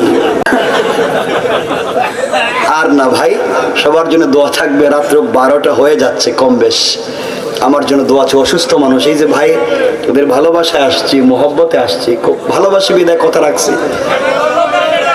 না। এতক্ষণ দিনই কথা বলছি, নির্বেজাল খাঁটি তাফসিরের কথা বলছি। আমি এই কাজরে নষ্ট করতে চাই না, আমি যেটা করি সেটাই করি। আমি কথাকে ওদিক সেদিক নিয়ে উল্টা পাল্টা করি না। নির্বেজাল যে কথাগুলো বলছে এগুলো বাসায় নিয়ে যান, জীবনে কাজে লাগবে, গল্প করলেও ঈমান বাড়বে। কথা কি বুঝলেন? আল্লাহ তাআলা আমাদের সবাইকে কবুল করো। আমার জন্য দোয়া চাই, আপনাদের জন্য দিল থেকে দোয়া থাকবে। আমার শব্দ চয়ন, বাচনিক ভঙ্গি যদি অসামঞ্জস্যপূর্ণ, অশালীন হয়ে থাকে, কষ্ট হয়ে থাকে আপনাদের, আমাকে ক্ষমা করে দিবেন, আপনাদের ভাই বন্ধু মনে করে। আবারও যদি দেখা হয় আল্লাহ তাআলার দরবারে, হয়তো কিয়ামতের দিনে আল্লাহ একত্রিত করবেন, আমরা একসাথে জান্নাতে যেতে চাই। পড়েন আমিন।